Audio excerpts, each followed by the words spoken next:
시청자 여러분 안녕하십니까? 뉴스나우 시작합니다. 미국 트럼프 행정부가 중국을 뺀 상호 관세를 전격 유예했습니다. 시장이 환호하면서 코스피, 코스닥 할 것 없이 폭등해 매수 사이드카가 발동됐습니다. 취재기자 연결해서 내용 들어보겠습니다. 이영원 기자, 증시 폭등세 오늘 사이드카까지 발동이 됐죠? 네, 코스피, 코스닥 모두 4% 넘게 오른 채 출발한 뒤 오전에 차례로 사이드카가 발동됐습니다. 구체적으로 볼까요? 코스피는 4.42% 오른 2,395.13으로 문을 연 뒤 곧장 5%를 넘어서면서 사이드카가 발동됐습니다. 한국거래소는 개장 6분 만인 오전 9시 6분에 코스피 매수 사이드카를 발동했다고 밝혔습니다. 매수 호가 효력을 5분 동안 일시 정지하면서 과열된 시장을 조금 식힐 수 있도록 시간을 준 겁니다. 코스피 매수 사이드카는 코스피 200 선물 지수가 5% 이상 올라 1분 동안 지속하면 발동되는데 지난해 8월 6일 이후 처음입니다. 현재도 코스피는 5.4%대에서 움직이고 있습니다. 코스닥도 4.15% 오른 670.12로 출발했는데요. 오름세를 이어가면서 6%를 넘어서자 오전 10시 46분에 매수 사이드카가 발동돼 호가 효력이 5분 동안 정지됐습니다. 코스닥 매수 사이드카는 코스닥 150 선물이 6% 이상 오르고 코스닥 150 지수가 3% 이상 올라 동시에 1분 동안 계속되면 발동됩니다.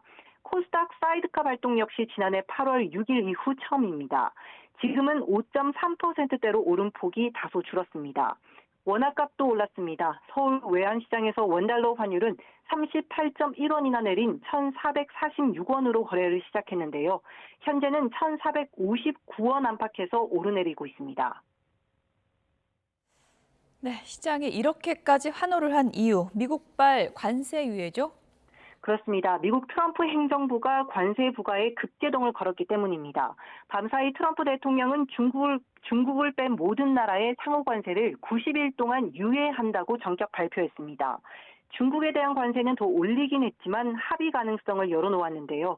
이에 그동안 무역전쟁 확전 우려로 위축됐던 투자 심리가 다시 살아난 겁니다. 뉴욕 증시는 기술주 중심의 나스닥이 12% 넘게 폭등하는 등 기록적인 오름폭을 보였습니다. 이렇게 위험자산 선호가 강해지면서 우리 증시와 원화값도 폭등하고 있는 것으로 분석됩니다. 지금까지 한국거래소에서 YTN 이영원입니다. 트럼프 대통령은 관세를 유예한 이유에 대해서 사람들이 약간 겁을 먹었다고 밝혔습니다. 그러니까 시장 안정을 위해서 유연성을 발휘했다는 얘긴데요. 이번에 관세 부과를 유예하면서도 중국은 관세율을 125%로 더 올렸습니다. 워싱턴에서 권중기 특파원입니다. 트럼프 대통령이 상호 관세가 발효된 지 13시간 만에 SNS를 통해 관세 유예를 발표했습니다. 중국을 뺀 나머지 나라는 90일 동안 기본 관세 10%만 적용하겠다는 겁니다. 다만 보복하지 말라는 경고를 어긴 중국은 관세율을 104%에서 125%로 더 올린다고 밝혔습니다.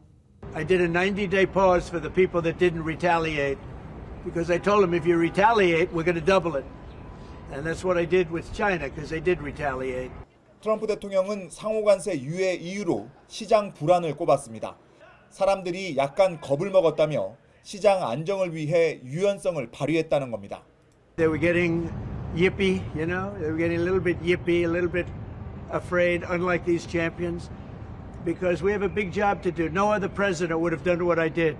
트럼프가 관세 유예를 발표한 시각 의회 청문회에 출석해 있던 미국 통상대표는 어리둥절했습니다. 유예 조치를 미리 알고 있었는지 질문해 협상하란 지시만 들었다고 얼버무렸습니다. What do you know about this pause? What are the details of it? Well, the details, as I understand it, is that China continues to retaliate. Other countries didn't retaliate. The president 2 or 3 days ago said we wanted to negotiate with those countries that asked for meetings. 그리어 대표는 70여 개 나라와 관세 협상을 하는데 몇 주 또는 몇 달이 걸릴 거라고 내다봤습니다.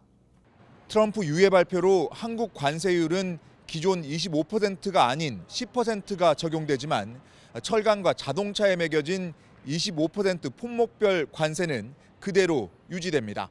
워싱턴에서 YTN 권중기입니다.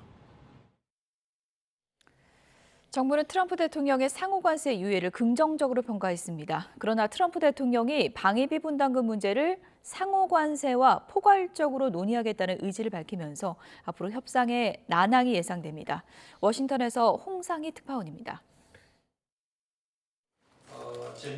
워싱턴에서 미국과 본격적인 관세 협상에 나선 정인교 통상교섭 본부장은 미국과 협의를 지속할 수 있다는 점에서 이번 상호 관세 유예를 긍정적이라고 평가했습니다.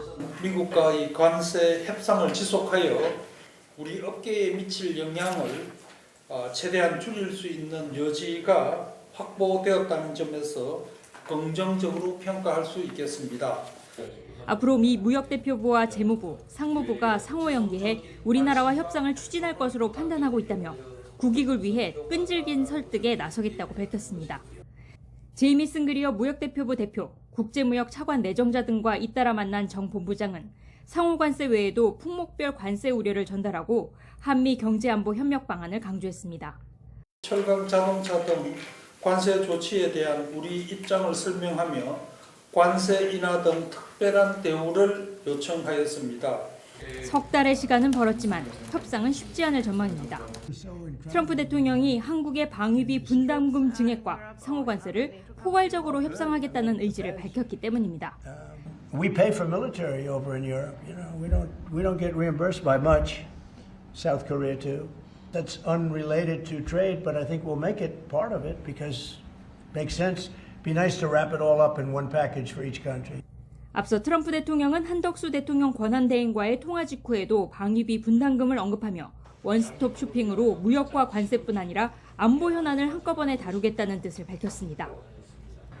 트럼프 대통령의 상호 관세 유예로 우리나라는 당장 발등에 불은 끄게 됐습니다. 하지만 오는 6월 대선까지 계속될 리더십 부재라는 악재 속에서 우리 정부는 협상력을 극대화해야 할 어려운 과제를 안게 됐습니다. 워싱턴에서 YTN 홍상입니다. 관세를 유예하면서도 중국에 대한 관세는 더 올리면서 중국은 어떤 전략을 내밀지 주목됩니다. 보복을 하는 맞불 작전이나 우군을 확보하는 전략까지 거론되고 있는데요. 미국과 중국, G2의 치킨 게임이 다시 한번 본격화됐습니다. 홍주혜 기자입니다. 크리스마스까지 8달도 더 남았지만 벌써 바쁜 이곳, 중국 저장성에 있는 크리스마스 트리 공장입니다. 원래 미국에서 팔리는 크리스마스 장식품의 90% 가까이는 이렇게 중국에서 생산됩니다. 그러나 중국산 제품에 100% 넘는 관세가 부과돼도 주문이 그만큼 들어올지는 의문입니다. 我们肯定要慎重考虑的，因为我们也担心这个订单接下来了之后，因为这个美国的这个局势不稳定，会导致这个退单的这些问题。 중국 정부는 세계 경제가 불확실성에 직면했다면서도 헤쳐나갈 수 있다고 호언장담합니다. 稳中向好、长期向好的基本面并没有改变，中国外贸也有信心、有底气面对各种风险挑战。 다만 미국산 수입품에 매기는 추가 관세를 84%로 높이는 동시에 미국 기업들에 대한 규제도 잇따라 발표하는 등 적극적으로 맞대응하고 있습니다. 또 미국의 50% 추가 관세 조치를 세계무역기구 WTO에 새로 제소했습니다. 그러면서 미국의 상호 관세는 전 세계 무역을 더 불안정하게 만드는 무모한 조치라고 경고했습니다. 아울러 시진핑 주석을 비롯한 지도부가 모여 주변국들과 운명 공동체를 구축하기 위해 전략적 신뢰를 강화한다는 외교 방침을 천명했습니다. 러시아는 미국의 관세 정책이 WTO 기본 규정에 어긋난다는 평가까지 곁들이며 우크라이나 종전 협상 이후 미국과의 밀월 관계가 무색한 비판을 쏟아냈습니다. YTN 홍주혜입니다. 트럼프 대통령은 125%를 올린 대중국 관세에 대한 추가 인상 문제에 대해서 우리가 더 해야 한다고 생각하지 않는다라고 답했습니다.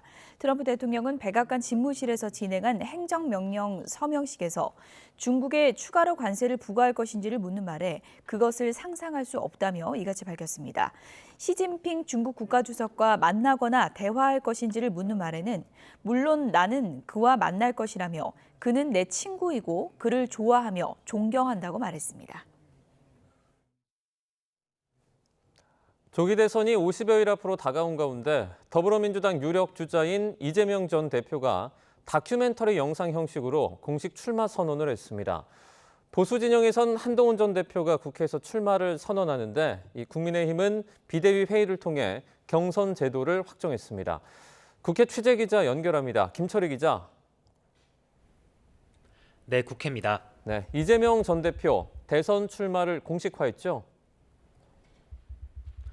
네, 민주당 이재명 전 대표는 오전 10시 다큐멘터리 형식의 영상 메시지로 대선 출마를 알렸습니다. 영상은 11분가량이었는데 이 전 대표는 인터뷰에서 국가 차원의 투자와 실용주의를 강조했습니다. 사회적 갈등의 핵심 원인이 경제적 양극화에 있다고 분석하며 국가 단위의 인력 양성과 대대적인 기술 연구개발 투자를 통해 경제를 살려야 한다고 밝혔습니다. 들어보시겠습니다.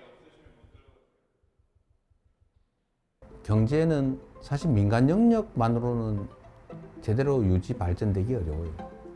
정부 영역의 역할이 중요한데 잘사니즘을 위한 실용주의 노선에는 어떤 정책이 누구 생각에서 시작된 것인지는 중요하지 않고 유용성과 필요성만이 기준이 돼야 한다고 강조했습니다. 새로운 국가 비전으로 문화나 민주주의 등 선도 영역을 통칭하는 K-이니셔티브도 제시했는데 내일 비전 선포식을 통해 더 자세한 설명을 내놓겠다고 예고했습니다. 다른 주자들도 젠걸음을 이어가고 있습니다. 김동연 경기지사는 관세 대응을 위한 미국 출장 일정을 소화하고 김두관 전 의원은 언론과 잇따라 인터뷰를 진행합니다. 김경수 전 경남지사는 당내 경선 일정이 공지되는 대로 출마를 선언할 거로 보입니다. 각 주자 움직임이 빨라지면서 민주당도 선거관리위원회와 특별당규준비위원회를 가동하고 있습니다. 오늘은 특별당규준비위가 두 번째 회의를 열고 경선에서 국민 여론과 당원조사 비율을 어떻게 할지 등의 최종 결정을 내립니다. 선관위도 주말쯤 회의를 열고 준비위가 논의한 여러 방안을 검토할 예정입니다. 네, 이번엔 보수 진영 대권 주자들 소식도 정리해 주시죠. 네, 먼저 한동훈 전 대표는 오후 2시 국회에서 공식 출마 선언을 예고했습니다. 한 전 대표가 그간 비상계엄 해제에 역할했다는 점을 강조해온 만큼 헌법 가치가 담겨있는 국회를 선택했다는 게 설명입니다. 출마 선언 뒤엔 국립현충원을 참배하고 노량진 수산시장과 마포포럼 등도 방문할 예정입니다. 어제 대선 출마를 선언한 김문수 전 장관은 서울 종로 전태일 기념관을 찾은 뒤 한국노총을 방문했습니다. 또 안철수 의원과 유승민 전 의원은 대구 경북 지역 산불 피해 현장을 방문해 일정을 소화합니다. 오세훈 서울시장은 오는 일요일, 홍준표 대구시장은 다음 주 월요일에 각각 출마를 선언할 예정인 가운데 원희룡 전 국토교통부 장관과 김태흠 충남지사는 불출마를 선언했습니다. 경선 예비 후보가 10여 명에 달하는 만큼 선거규칙 논의에도 속도가 붙고 있습니다. 국민의힘은 조금 전 비대위 회의를 거쳐 당 선관위가 결정한 사안들을 논의해 경선 룰을 확정했습니다. 후보자 선출 방식은 1차 경선에서 국민 여론조사 100%를 통해 4명을 선출하고 이어지는 2차, 3차 경선에선 선거인단 50%, 국민 여론조사 50%로 각각 2명과 1명을 뽑습니다. 들어보시겠습니다. 선거인단 투표 50 그리고 국민 여론조사 50 이렇게 했는데 이것은 우리 당원과 민심을 고루 반영하겠다는 그런. 다만 한 후보가 과반 득표를 하면 다음 경선은 진행하지 않기로 정했습니다. 또 대선 공약 기획단을 가동해 경제는 국민의힘이라는 기조로 10대 핵심 공약 등도 준비하고 있습니다. 관세 대응과 추경을 두고도 양당 신경전이 이어졌다고요? 네, 민주당 진성준 정책위의장은 아침 회의에서 한덕수 대통령 권한 대행이 트럼프 미국 대통령과 통화한 사실을 언급하며 통화 내용을 밝히지 않아 국민이 불안하다고 비판했습니다. 백악관이 통화 직후 미국 노동자와 농민을 위해서 정말 긍정적이었다고 평가한 부분을 지적하며 한 대행이 미국 요구를 다 들어준 것 아니냐고 따져 물은 건데요. 그러면서 국민과 국회, 정부가 합심해서 지혜와 힘을 모으자며 국회 통상대책특별위원회 설치를 촉구했습니다. 또 국회가 나서서 민생 경제도 살리고 통상 위기에도 대응할 추가 경정 예산안 마련이 필요한 만큼 정부가 안을 내면 증액 심사를 진행하겠다고 말했습니다. 반면 국민의힘은 권영세 비상대책위원장은 한덕수 대행 통화를 두고 통상외교 돌파구가 마련됐다는 점에서 효과적이고 적절한 대응이었다고 평가했습니다. 대통령 탄핵 사태와 민주당의 억지 탄핵으로 대응이 더 늦어진 측면이 있다는 건데 지금이라도 더 부지런하게 움직여야 한다고 강조했습니다. 또 범국가적 대응 체계를 즉시 가동해서 정부와 국회, 공공과 민간이 손잡고 함께 뛰어야 한다고 설명했습니다. 추경을 두고서는 통상 환경 변화에 대처하기 위한 예산도 포함돼 있다면서 민주당이 적극적인 논의를 가로막겠다면 국민의힘이 먼저 정부와 협력해 조속히 추경을 추진하겠다고 맞받았습니다. 지금까지 국회에서 YTN 김철입니다. 지난주에 파면된 윤석열 전 대통령은 여전히 서울 한남동 관저에 머물고 있습니다. 내일 오후 서초동 사저로 이동하는 것으로 전해졌는데요. 관저 앞의 분위기 어떤지 취재기자 연결해서 알아보겠습니다. 유서영 기자. 네, 서울 한남동 관저 앞입니다. 네, 지금 관저 앞의 분위기는 좀 어떻습니까? 네, 경찰과 경호처 인력 몇몇이 관저 정문 인근 경비를 이어가고 있는데요. 집회 참가자들이 도로를 가득 메웠던 탄핵 선고일과 비교하면 전반적으로 한산한 분위기입니다. 도로에 길게 늘어서 있던 경찰 기동대 버스도 대부분 철수했고 경찰 인력도 눈에 띄게 줄었습니다. 다만 관저 인근에서 탄핵 찬반 단체들의 산발적인 집회가 이어지고 있는데요. 청년 진보당 측이 윤 전 대통령의 즉각 퇴거를 요구하는 청년 연설회를 진행했고요.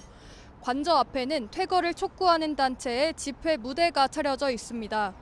인근에서는 보수단체가 윤 전 대통령 지지 집회를 열겠다고 신고했는데 이곳에서 찬반 양측 사이 고성이 오가기도 했습니다. 탄핵 반대 단체인 자유대학은 오늘 저녁 이태원역에서 모여 윤 어게인 집회를 열고 관저 앞까지 행진할 계획입니다. 윤 전 대통령은 내일 퇴거하는 것으로 전해졌는데 지금 특별한 움직임은 없습니까? 네, 취재진이 아침부터 정문을 지켜봤는데요. 신원 확인 뒤 오가는 차량이나 화물차도 종종 보였지만 특별한 움직임은 없었습니다. 윤 전 대통령은 내일 오후 관저를 떠나 서초동 사저로 이동할 예정입니다. 지난주 금요일 탄핵 선고 뒤 일주일 만에 옮기는 건데요. 대통령의 관저 퇴거 시점에 대해서는 구체적인 규정이 없어 유동적입니다. 전례를 보면 박근혜 전 대통령은 탄핵 선고 56시간 만에 청와대를 나와 삼성동 사저로 옮겼습니다. 파면되더라도 최장 10년 동안 경호처의 경호는 유지되는 만큼 대통령 경호처가 서초동 사저 내부 정비와 전담 경호팀 구성을 마친 것으로 전해졌습니다. 또 윤 전 대통령 내외의 짐 일부는 이미 사저로 옮긴 것으로 알려졌습니다. 지금까지 서울 한남동 대통령 관저 앞에서 YTN 유서연입니다. 헌법재판소가 오늘 박성재 법무부 장관의 파면 여부를 결정합니다. 오는 18일 퇴임을 앞둔 문영배 이미선 재판관이 심리에 참여하는 마지막 선고가 될 전망입니다. 김태원 기자입니다. 헌법재판소가 박성재 법무부 장관의 탄핵 심판 선고를 진행합니다. 비상계엄 사태와 관련해 탄핵 소추된 고위공직자로서는 윤석열 전 대통령과 한덕수 대통령 권한대행에 이어 이번이 세 번째입니다. 박 장관은 비상계엄 선포를 적극적으로 막지 않으면서 내란에 동조하거나 이튿날 삼청동 안가에서 내란 후속 조치를 논의했다는 이유 등으로 탄핵 소추됐습니다. 비상계엄을 명확하게 강력하게 반대하지 않고 침묵 방조하거나 헌법 파괴 현장에서 단순히 우려 표명만 했다면 헌법과 법률을 수호할 의지가 없다는 것을 명백히 보여준 것입니다. 박 장관은 당시 국무회의에서 계엄 선포를 만료했고 삼청동에서는 지인 모임을 가졌을 뿐 후속 조치 논의는 하지 않았다는 입장입니다. 저희 어떠한 행위가 헌법과 법률을 위반하였다는 것인지 도무지 알 수가 없습니다. 본건 탄핵 소추는 오로지 법무부 장관의 직무정지를 목적으로 이루어진 국회의 권한 남용입니다. 탄핵 소추가 인용되면 박 장관은 파면되고 기각되거나 각하된다면 곧바로 직무에 복귀합니다. 이 밖에 헌재는 국민의힘 의원들이 우원식 국회의장을 상대로 낸 권한쟁의 심판이나 일반 헌법소원 사건에 대한 정기 선고도 함께 진행합니다. 문영배 헌법소장 권한대행이 오는 18일 퇴임하는 만큼 문대행을 중심으로 하는 8인 체제 선고는 이번이 마지막이 될 전망입니다. YTN 김태원입니다.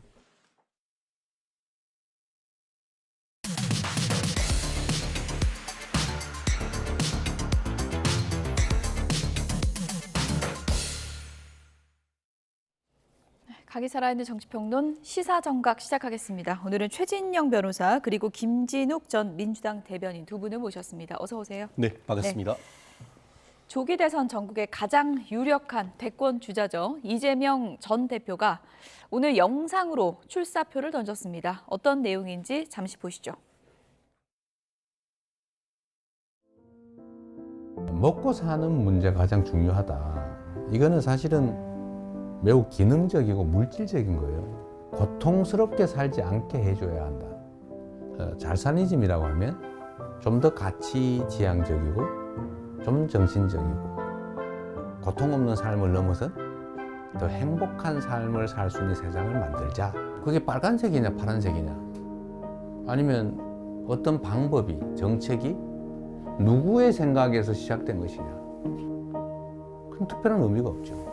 어떤 게 더 유용하고 어떤 게 더 필요하냐 이게 최고의 기준이 돼야 된다. 네, 출사표 던진 이재명 전 대표 영상을 잠시 보여드렸습니다. 전체적인 내용을 보니까 키워드를 뽑자면 먹사니즘, 잘사니즘 하면서 실용주의를 강조하는 그런 내용인 것 같은데 맞습니까? 네, 그렇습니다. 예. 오늘 이재명 그 전 대표가 출마 선언을 영상을 통해서 했는데 예. 저는 대체적인 느낌이 굉장히 따뜻하고 편안했다. 그리고 안정적인 분위기 속에서 본인이 갖고 있는 생각을 진솔하게 잘 전달한 것이 아닌가라는 일단 평가를 해보고요. 가장 좀 전에 말씀 주셨던 것처럼 이제 오늘의 이 키워드라고 할까요? 잘사니즘이라고 보여져요. 거기에는 이제 먹사니즘을 실용주의를 통해서 어떻게 이 인간이 행복하게 살 수 있는가.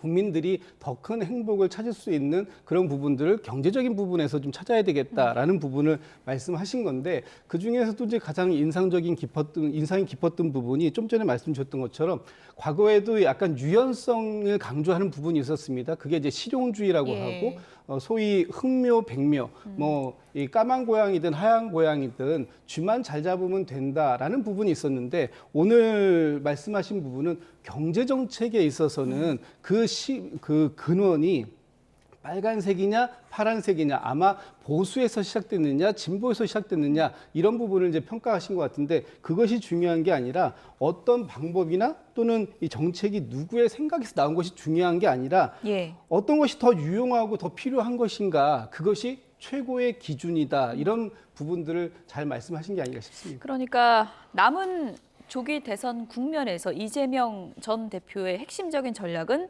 중도 잡기다. 오늘 영상에서 좀 드러났다고 볼 수 있을까요? 그런 취지로 말씀은 하시는데 결정적 한 방이 없다 이렇게 얘기를 하고 싶습니다. 그리고 보통은 정말 출마 선언이라는 것은 가장 메인 이벤트이기 때문에 직접 전면에 나서서 후보자로서의 어떤 역량을 보여주는 것을 극대화하는 전략을 보통 하지 않겠습니까? 지금까지 있었던 몇 분의 출마 선언도 마찬가지였죠. 하지만 왜 그러면은 이재명 대표는 직접 나오지 않고 영상으로 했을까? 이건 한마디로 부자 몸살이기 전략. 한마디로 모험하기보다는 안정으로 가고 어떤 그 이벤트를 하는 도중에서 벌어질 수 있는 작은 실수, 잘못 이런 것을 최소화하는 그런 전략. 쉽게 말하면 1등 전략 이런 거 얘기겠죠. 적어도 지금까지의 어떤 그 여러 가지 여론조사를 봤을 때는 본인이 앞서가고 있으니까 지금까지 있는 기조를 안정적으로 이끌어가겠다라는 그런 전략이 있는 것 같습니다. 하지만 오늘 그 메시지, 아까 앵커께서도 얘기했습니다만 먹사니즘을 넘어서 잘사니즘 이것은 이미 올 초 원내 교섭단체 연설에서 이미 공개를 했던 부분이고 그 부분이 이번에 그 키워드로 경제와 관련된 키워드로 나왔기 때문에 그래서 어떻게 보면은 결정적 한 방으로서의 어떤 새로운 이슈라기보다는 이미 공개된 것의 재탕이다라는 그런 느낌이었습니다. 다만 어쨌든 지금 그 말씀하신 것처럼 그 최대한 좀 따뜻하게 옆집 아저씨인 것처럼 그리고 또 2년보다는 중도, 실리 이런 키워드를 했는데 그런 부분에 대한 것은 참 좋습니다만 얼마 전까지만 해도 뭐라고 했습니까?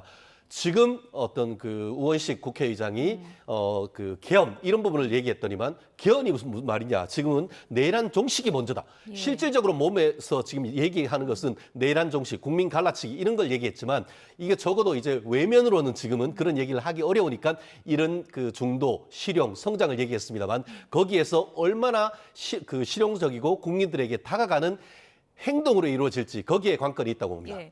저도 오늘 영상을 쭉 봤는데 다시 좀 보여주시면 좋을 것 같습니다. 오늘 영상 보니까 이재명 전 대표가 이미지 메이킹이라고 하죠. 이제 정치인들이 따뜻한 이미지를 강조하고 싶을 때는 이제 니트를 좀 입는데 오늘 좀 니트 입은 모습도 봤고 그리고 더 많이 평소보다 웃는 모습도 이제 네. 보였거든요. 어떻습니까? 뭐 진짜 부자 몸살이기입니까? 아니면 영상을 먼저 공개하는 뭐 전략을 써야 했던 뭐 배경이 있을까요? 어떻게 보십니까? 글쎄 오늘 뭐 부자 몸살이기다라고 이제 평가를 너무 박하게 해주시는데 그런 부분들은 아닌 것 같고요. 제가 볼 때는 이게 이제 여러 가지 그 효과들을 좀 다방면으로 노린 것이 아닌가 싶습니다. 예를 들면은 이 지금 출마 그 회견을 보통의 일반적인 방식으로 하면 좋은 건 뭐냐면 새는 좀 과시할 수 있는데 이 분위기라든가 이런 부분들에 있어서 본인이 갖고 있는 장점을 충분하게 설명할 수 있는 그런 분위기가 잘 안 나오는 경향이 있어요. 근데 이렇게 영상으로 하면 굉장히 집중력 있게 사람들이 영상을 통해서 무슨 얘기를 하고자 하는구나라는 부분들을 좀 명확하게 인식할 수 있는 부분이 있고요. 어차피 지금 이제 오늘 출마 영상이 나갔고 내일 이재명 대표가 직접 비전 설명회를 할 예정입니다. 그리고 그 자리에서 이제 앞으로의 캠프 구성이라든지 뭐 이런 부분들도 말씀을 나올 거고요. 또 다음 주에는 책을 출간하는 부분도 연속적으로 잡혀 있는 부분이 있습니다. 그래서 뭐 이재명 대표가 이제까지 세 번째 대선에 도전하고 그리고 뭐 수없이 많은 그 공개적인 자리를 마다하지 않았는데 이 출마 선언을 굳이 뭐 그렇게 뭐 몸을 사리면서 할 이유는 없었던 것 같고요. 이제 차근차근 이재명 대표는 본인이 계획한 어떤 일정에 따라서 하나씩 국민들을 만나는 그런 과정들 보여주지 않을까 싶습니다. 대선 기간이 길지 않기 때문에 후보들마다 풀어야 할 과제가 있는데요. 이재명 전 대표에게는 이런 부분이 풀어야 할 과제가 아닌가 그런 생각이 듭니다. 여론조사 결과 하나를 좀 볼까요? 차기 대선 후보 중에 가장 적합하지 않은 후보를 물었더니 여론조사에서 이재명 전 대표가 37%로 가장 높았습니다. 그 다음이 국민의힘 그 후보들에서는 이제 김문수 후보가 가장 높고요. 그 다음이 홍준표, 한동훈 순이었습니다. 반면에 또 가장 적합한 후보를 물어도 이재명 전 대표가 가장 높습니다. 30%가 나오고 있는데요. 이재명 전 대표의 과제 중에 하나가 바로 저 비호감도입니다. 호감도도 가장 높지만 비호감도도 가장 높거든요. 그 부분은 어떻게 해소해야 된다고 보세요? 그만큼 이재명 그 전 대표에 대해서는 호불호가 좀 이제 명확해졌다. 그만큼 많은 분들이 이재명 대표를 알고 있다 이런 것으로 이해할 수 있을 것 같습니다. 어차피 세 번의 대선에 이제 출마하는 이재명 대표 입장 그리고 저 비호감도 중에 또 상당 부분은 이 이재명 대표에 대해서 윤석열 정부가 검찰을 동원해가지고 상당히 악의적인 프레임을 만들어 놓은 그런 또 비도덕적이라는 프레임을 만들어 놓은 부분도 굉장히 많이 있고 또 한편으로 보면 그런 부분들이 이재명 대표의 또 다른 서사가 되었던 그런 부분들도 있기 때문에 아마 이 부분에 대한 평가를 어떻게 하실지는 이제 국민들께서 해주실 부분이다라고 보여지고 이재명 대표가 가장 잘한다라고 이제 국민들께 생각하시는 부분이 이재명은 합니다. 이런 구호일 것 같아요. 그래서 이재명 대표가 뭔가를 해야 되겠다고 결심을 하고 했다면은 이재명 대표의 강력한 추진력 이런 부분들에 대해서는 또 상대적으로 굉장히 높은 또 이 호감도의 표시가 있을 수 있기 때문에 이재명 대표가 앞으로 보여주는 모습 따뜻하고 중도적이고 실용적인 그러면서도 본인이 해야 할 과제들에 대해서는 따박따박 해내는 모습 이런 것들을 보여준다면 아마 새로운 평가가 내려지지 않을까 이런 기대를 하고 있습니다. 선거는 프레임 싸움이라고도 하는데 권성동 국민의 원내대표는 어제 이런 말을 하기도 했습니다. 그러니까 지금 윤석열 전 대통령의 퇴장과 함께 이재명 민주당 대표가 정치 무대에서 동시에 사라지는 게 시대의 명령이다. 이렇게 얘기를 했거든요. 그렇습니다. 이재명은 합니다. 인정사정 볼 것 없이 합니다. 성남시장 때 대장동 사건, 백현동 사건, 그리고 경기지사 때 쌍방울 대북 SK 대북 송금 사건 이런 부분과 관련해서 많은 지금 논란이 되고 있고 실질적으로 수사를 받고 재판으로 갔는 것 아니겠습니까?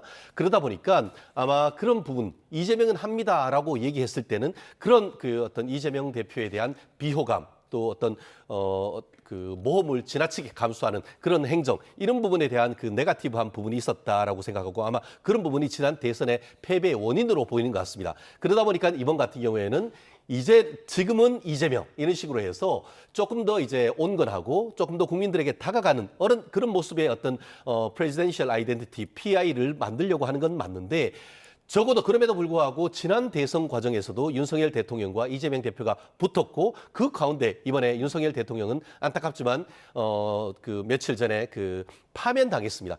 결국 둘이가 이렇게 경쟁하는 과정 속에서 이재명 대표의 어떤 국민의 어떤 대표로서의 자격이 있는가에 대해서 많은 국민들이 지금 의문을 제기하는 것이고 아까도 봤듯이 긍정적인 것보다 오히려 부정적인 측면이 훨씬 더 부각되는 이런 상황 속이라고 한다고 하면은 결국 이번 대선을 통해서 국민의힘이 할 수 있는 전략은 우리 후보가 잘한다라는 그런 포지티브 전략뿐만 아니고 이재명 대표의 지금까지 있었던 네거티브 부분에 대해서도 있는 그대로 알리는 그런 전략을 예고한 것이 아닌가 생각합니다. 네, 어쨌든 민주당의 이제 경선 구도를 보면 지금 출마 선언한 후보도 있긴 하지만 김부겸 전 총리는 이제 불출마 선언했고 김경수 전 지사는 어떻게 되는 겁니까 지금? 어떤 얘기가 들립니까? 아직까지 최종적인 입장 표명은 없습니다만 아무래도 지금 하실 것 같긴 합니다. 출마를. 네, 윤건영 의원이나 고민정 의원이 캠프 합류했다 이런 얘기도 나오고 있더라고요. 근데 아직 출마 선언을 하기 전이기 때문에 정확하게 어떤 분들이 김경수 전 지사를 돕겠다라고 나섰는지는 아직까지 확인되는 부분은 좀 없고요. 아마 늦어도 이번 주말 안에는 김경수 전 지사도 본인의 입장 거취를 좀 명확하게 할 필요가 있을 것 같습니다. 오늘 당에서는 지금 이제 이번 경선 관리나 이런 부분들을 어떻게 진행할 것인지 오늘 국민의힘에서는 오전에 로드맵이 좀 나왔는데 아마 오늘 내일 중으로 민주당도 그런 경선에 관련된 로드맵이 나올 겁니다. 그런 일정표가 나온다면 김경수 전 지사도 이제 출마 선언을 구체적으로 언제쯤 예정할 건지를 좀 확인할 수 있을 것 같은데. 고심이 길어지는 이유가 뭘까요?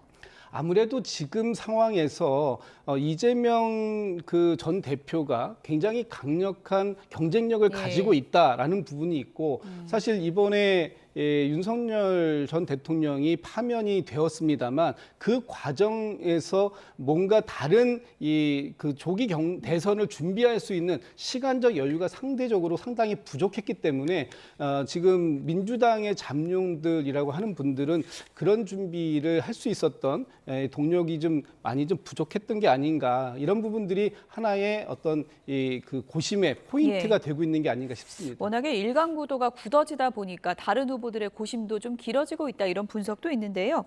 친명 좌장으로도 불리죠.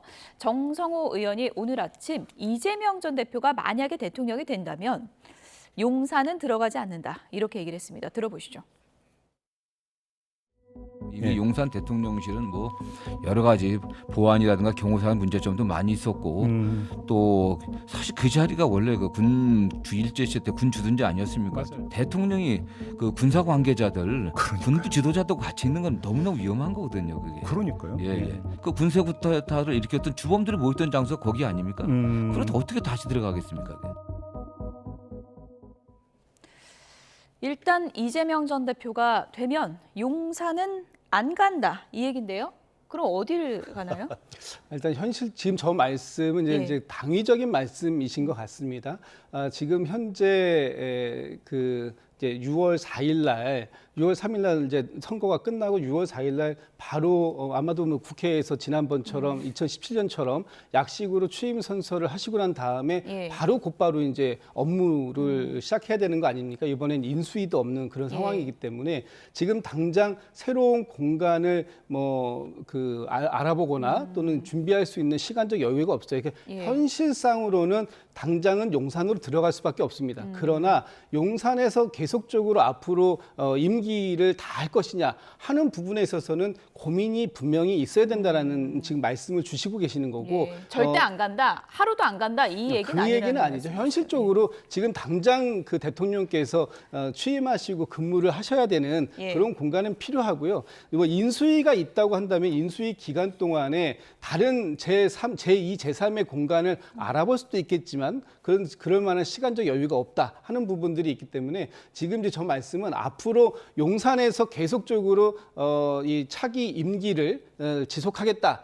그런 의지는 아니다. 아마 두 가지 방법이 있을 것 같습니다. 일단은 이제 기존에 지금 개방되어 있는 청와대 공간으로 다시 한번 그 돌아가는 걸 검토해 볼 수도 있고요. 또 하나는 중장기적인 부분인데 지금 세종의 국회의사당이 지금 건립되고 있는 거 아닙니까? 그 과정 속에서 이 청와대 부지가 있기 때문에 거기에다가 새로운 이 대통령의 직무 공간을 준비하는 것 이런 것까지 다 같이 염두에 두고 좀 검토해 볼 필요가 있다. 이런 장기적으로 봐야 된다. 네, 이런 그렇습니다. 얘기시고 네. 홍준표 시장도 내가 돼도 용산 안 간다 뭐 이런 얘기도 하지 않았습니까? 근데 아시다시피 지난번 노무현 전 대통령 때 행복도시를 사실상 수도를 이전하려고 했었는데 헌법재판소에서 관습법상 수도는 대한민국의 수도는 서울이다라고 했습니다. 실질적으로 수도는 뭡니까? 대한민국의 국가 원수가 있는 곳이 될 수밖에 없는데 이런 헌법재판소의 결정이 있음에도 불구하고 과연 이재명 대표가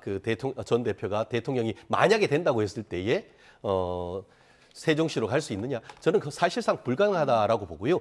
그런 점에서 저는 그 정성호 지금 의원님의 하신 말씀이 지나치게 정치적인 말씀이다. 지금 당에서 말씀하시는 것처럼 지금 당장 하면 어디 가겠습니까? 결국은 그 정권을 잡는다 하더라도 용산으로 갈 수밖에 없습니다. 그런 상태에서 대안이라고 하면은 사실상 다시 청와대로 돌아가는 것 외에서 무슨 대안이 있겠습니까? 대한민국의 서울이나 인근에 있는 부지에 그만큼한 시설을 지을 수가 있겠습니까? 그렇기 때문에 이런 부분을 해서 마치 윤석열 대통령의 어떤 그 흔적을 지우려고 하는 그런 어떤 그 정치적인 어떤 수사인 것이지 결코 다른 곳에 대안이 있느냐 했을 때는 대안이 없는 것이죠. 오히려 지금 뭐 쉽지 않은 싸움이었습니다만 국민의힘이 어떻게 보면 대통령을 다시 선출을 해서 그 정권을 연장시킬 수 있다라고 하면은 계속 용산에 있을 가능성 오히려 높지 않을까 예측합니다. 이제 어디로 가냐도 중요하지만 누가 되냐라는 선거를 일단 잘 치러야 되는데요. 지금 국민의힘은 대선 후보 확정하기 위한 경선의 룰을 확정했습니다. 그래픽부터 좀 보여주시면 좋을 것 같은데요. 경선 룰, 말도 많고 탈도 많았는데 결국 이렇게 확정이 됐습니다. 네, 지금 굉장히 많은 후보가 나왔잖아요.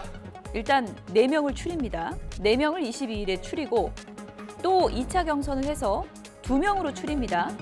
2명으로 추린 다음에 5월 3일에 대선 후보, 최종 후보가 선출이 되는 것입니다. 그런데 그 룰도 관심이었죠. 1차 경선, 지금 후보들이 뭐 거의 20명 가까이 되나요? 굉장히 많은 상황인데 민심 100%를 하겠다는 거예요. 이거는 굉장히 의외의 룰인데요. 어떻게 보십니까? 결국 그만큼 국민의힘에서 멀어진 국민의 관심을 모으기 위한 고육지책이다. 그리고 다른 한편에서는 그 신의 한 수다. 저는 그렇게 평가를 합니다. 사실 그 예전처럼 뭐 7대 3이네, 8대 2네 이렇게 할 경우에는 다 어떻게 보면 국민의힘 그 20명의 어떤 그 요구를 받아들이기 어려운 그런 부분이 있지 않습니까? 그런데 이걸 100% 오픈 프라이머리를 한다고 하면 뭔가 국민의힘은 달라지려고 하네, 시스템을 뭔가 바꾸려고 하네, 그리고 옛날에 이른바 배신자 프레임으로 갇혀서 있던 일부 후보들 이런 부분도 감싸려고 하네라고 하는, 그래서 그런 사람들한테 기회를 주려고 하네라는 메시지를 확실히 던질 수 있지 않습니까? 그렇기 때문에 당 내에 있는 모든 그 잠룡들에게 기회를 제공한다라는 측면에서는 당을 단합하는 효과, 나아가 외부적으로는 모든 국민들이 나도 전화를 받을 수 있네라고 해서 국민의힘 경선에 관심을 끌 수 있는 나름 들의 이벤트로서의 어떤 가장 핵심이라 생각하고요. 다만 1차를 끝나고 난 다음에는 그 다음에는 4명이 추러지는데 그 4명 제가 봤을 땐 그 2차에서 사실상 판가름이 나지 않을까 저는 그렇게 봅니다. 네. 그러니까 약간 서바이벌 게임처럼 점점 이제 줄어가는 건데 이게 4명 안에 드는 것도 쉽지는 않을 것 같거든요. 이렇게 되면 100% 국민 경선을 주장했던 유승민 전 의원도 지금 4명 안에 들어갈 가능성이 더 높아진 거잖아요. 그렇습니다. 예. 그 1차에서 여론 민심 100%를 한다라는 것이 저는 이번 국민의힘의 경선에서 가장 의외성을 크게 작동시킬 수 있는 요소다 이렇게 평가를 해볼 수 있을 것 같습니다. 일단 문을 활짝 열었다. 일단 열었는데 제가 볼 때는 국민의힘이 이번 대선에서 2개의 강을 건너야 됩니다. 첫 번째는 탄핵의 강을 건너야 되고 두 번째는 윤심의 강을 건너야 되는데 이렇게 민심 100%로 문을 확 열다 보면 탄핵의 강을 가장 먼저 건너갈 수 있는 사람들은 지난 12.3 비상계엄 당시에 나름의 계엄을 막고자 했거나 또는 윤석열 대통령의 탄핵을 찬성했던 사람들이 훨씬 쉽게 건너갈 가능성이 있는 것입니다. 1차에서 유리하다. 1차에서 굉장히 유리하죠. 그래서 지금 국민의힘에서 한 20분 정도, 15명에서 20분 정도의 이름이 거명이 되고 있는데 이분들 중에 눈에 띄게 지금 기준에 맞는 분들이 이제 한동훈, 유승민 뭐 이런 정도가 보이지 않습니까? 이분들이 이 처음에 4인에 선택될 가능성이 있다라고 본다면 나머지에서 이제 뭐 그 김문수 또 저기 그 대구시장 하셨던 홍준표 시장이라든가 이런 분들도 이제 치고 올라올 여지는 있어요. 그러면 2차 4인 경선이 남는데 여기에서는 이제 윤심의 강을 건너는 부분이 또 생깁니다. 왜냐하면은 그 당원이 50%가 여기 이제 껴 있기 때문에 민심 50, 당원 50으로 간다 보면 그러면 지난 12.3 비상계엄에 대해서 지지했거나 옹호하거나 또는 윤석열 대통령의 탄핵에서 반대했던 사람들은 이 과정에서 당심 50%를 몰아줄 가능성이 있기 때문에 아마도 굉장히 양극단에서 치고받는 경합이 있을 것 같은데 저는 좀 전에 이제 지금 우리 최 변호사님께서는 단합의 장이 될 수 있을 거다 그러는데 제가 볼 때는 그럴 가능성도 있겠습니다만 갈등이 격화되고 심화되면 분열의 씨앗이 이 과정에서 자라날 수도 있다 이렇게 보입니다. 어쨌든 4명에서 2명, 2명에서 최종 후보가 선출이 되는 그런 경선인데요. 이 2명을 남겨놓는 것을 두고도 후보 간에 여러 가지 얘기가 나왔었죠. 이 부분에 대해서 선관위원장이 이렇게 얘기를 했습니다. 들어보시죠. 전에는 우리가 4명에서 1명을 되게 추렸거든요. 양분되는 그 위험을 좀 이렇게 다소 완화할 수가 있지 않습니까? 선관위를 열어보니까 젊은 세대들은 극적인 효과를 노리는 거예요. 가수왕 뽑는 것도 그랬다면서요. 이렇게 하다가 의회에 저거 하는 것을요. 그러니까 무슨 K-팝 스타, 뭐 슈스케 이런 거요? 요새는 그게 대세라는 거예요. 그래서 이제 그런 안이 됐는데. 뭐 가수왕 뽑는 얘기까지 나왔는데 일각에서 이런 우려가 있었잖아요. 1대1 되면 나중에 양쪽의 원수가 된다. 뭐 이런 우려도 있었잖아요. 아마 그런 부분의 우려는 예전에 이명박 전 후보와 박근혜 전 후보가 끝에 격돌을 했는 끝에 이명박 후보가 후보가 되고 그 이후에 물론 그 당시에 이명박 후보 같은 경우에는 정동영 후보를 압도적으로 이긴 다음에 대통령이 된 건 사실이지만 결국 그 이후에 친박 비박 갈등이 생기게 된 그 갈등의 핵심이 그때의 1대1 그 경선 아니었나 그런 것에 대한 우려인 것 같습니다. 다만 그때와 지금은 조금 좀 다르다고 봅니다. 그때 같은 경우에는 정치적 상징으로서의 어떤 친이, 친박이란 아주 큰 집단이 2개가 부딪혔지만 이번엔 그렇진 않지 않습니까? 그렇기 때문에 이렇게 다자구도 속에서 어떻게 보면은 토너먼트를 해서 가면은 결국 그때의 친이 친박 같은 그 당내의 계파가 현재 없는 상태다라고 한다고 하면은 오히려 특히 2030 내지 3040 세대들에게 미치는 컨벤션 효과 그 가운데 어떻게 보면 목의 효과, 집계 효과, 집중 효과 이런 부분이 극대화될 수가 있고 그 과정에서 정말 국민들이 바라는 것이 정말 그 윤석열 대통령에 대한 관심인 것인지 아니면은 탄핵의 강을 건너는 것인지 그런 부분도 다 판단이 되면서 다 필터링이 될 겁니다. 그렇기 때문에 그 과정에서 걸러진 최종의 한 명은 그 누구보다도 이재명 대표와의 싸움에 있어서의 정당성을 가질 수 있다라고 저는 보고요. 결국 이번에 비록 그 윤석열 그 대통령에 대한 탄핵이 이루어졌지만 이번 총선은 지난 2017년에 있었던 이른바 장미 대선과는 사뭇 다를 것이고 결국 51대 49 정도의 누가 1, 2%를 가르냐 이런 과정을 하려고 한다고 하면은 이런 플래툰식 결국 토너먼트식 그 접근 방법은 불가피하다라고 저는 생각을 합니다.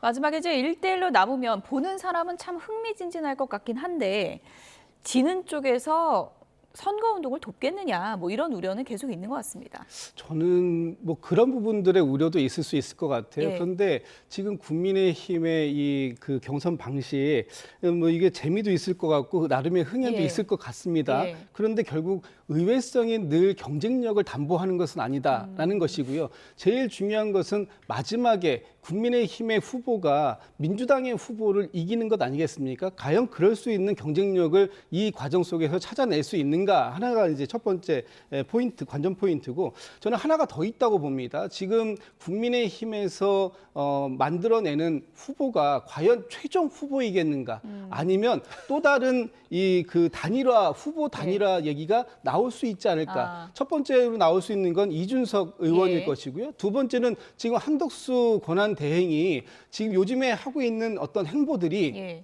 나름 어떤 정치적 행보가 아니겠는가. 그리고 이 정치적 행보는 대선 출마를 목표로 하고 있는 게 아닌가라는 시선으로 바라보는 사람들도 있습니다. 지금 오늘 이제 뭐 보도에 보면 한덕수 권한대행이 무소속으로 출마하고 국민의힘의 후보와 나중에 이 단일화를 하면 굉장한 시너지를 가질 수 있다. 이런 보도가 벌써 나오는 거 보면 그 단계가 관전 포인트가 하나 더 있을 수 있겠다. 이런 전망도 해봅니다. 네. 일단 국민의힘 경선에서는 2명으로 추려서 1명 최종 후보 뽑겠다는 건데 제가 두 분께 그러면 그걸 좀 여쭤볼게요. 틀리셔도 되는데 마지막 2명 누가 남게 될까요?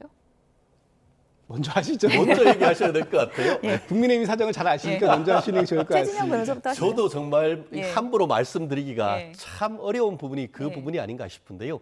다만 그 지금까지의 어떤 전체적인 흐름을 봤을 때는 어쨌든 윤석열 대통령에 대한 그 탄핵을 반대하는 많은 국민의힘 지지세가 있습니다. 그렇다는 점에서는 적어도 외형적으로 봤을 때는 김문수 전 그 장관의 선전이 여전히 기대됩니다. 다만 그에 대한 도전은 오늘 1차 경선이 100% 오픈 프라이머리 그런 점에서는 사실 윤석열 대통령에 대한 지지만 가지고는 또 되기 어려운 그 부분을 지금 김 전 장관 같은 경우에 극복해야 되는 점이 있고 그리고 지금 나머지 한 명을 얘기하기가 만만치는 않은데요. 다만 그럼에도 불구하고 오세훈 시장은 이 1000만 서울시정을 해가지고 오면서 나름대로 어떤 약자와의 동행, 뭐 약동하는 서울 이런 키워드로 지금 끝까지 왔고 그 지지 기반이 상당히 넓기 때문에 제가 봤을 땐 오세훈 시장의 이 선전이 상당히 기대되는데요. 다만 그럼에도 불구하고 지금 제일 먼저 본인의 직을 던지면서 나왔던 홍준표 시장이라든가 아니면은 지금 탄핵에 강해서 제일 먼저 건너가 있다라고 평가를 받을 수 있는 지금 한동훈 전 대표 같은 경우에도 잠룡으로서의 어떤 충분한 어떤 경쟁력이 있는데 그 중에 누가 갈지는 단정할 수 없겠습니다만 적어도 처음에서의 4명의 그 후보를 추리는 과정에서는 제가 말씀드렸던 그 정도의 어떤 인적 구성이 될 가능성 현실적으로 높지 않을까 예측해 봅니다. 4인 전망까지 해주셨어요. 그러나 김문수 대 오세훈 가능성이 있지 않느냐. 개인 의견입니다. 이거는 어떻게 보세요? 저도 뭐 철저하게 제 개인적인 상상력으로만 말씀을 드리면 저는 한동훈, 유승민 두 분이 2인으로 올라갈 가능성이 높지 않을까라고 전망을 해봅니다. 왜냐하면 제가 아까 말씀드렸지만 1차 경선이 그 민심 100%이기 때문에 이 민심은 지난 12.3 비상계엄이 그 윤석열 대통령을 파면에 이르게 할 정도로 잘못되었다라는 부분을 이미 명확하게 하고 있다고 봅니다. 그렇다면 탄핵의 강을 가장 먼저 건너갈 수 있었던 사람들이 1차 관문을 통과할 가능성이 일단 크다고 보고요. 두 번째 관문이 민심과 당심이 50대 50인데 그 가운데에서 그 당심 50이 작동한다고 하더라도 그것이 민심에 그렇게 크게 차이가 나지 않을 것 같다. 지난번 한동훈 대표가 작년 전당대회에서 당심과 민심에서 고루 60% 이상을 받았던 것을 보면 여전히 당심에서도 12.3 비상계엄과 관련돼서는 잘못됐다라고 얘기할 가능성이 있다라고 봐서 전략적 선택을 할 것이다. 저는 전략적 선택으로 이 두 분을 한번 꼽아보도록 하겠습니다. 한동훈 대 유승민일 것이다. 이런 전망을 해주셨고요.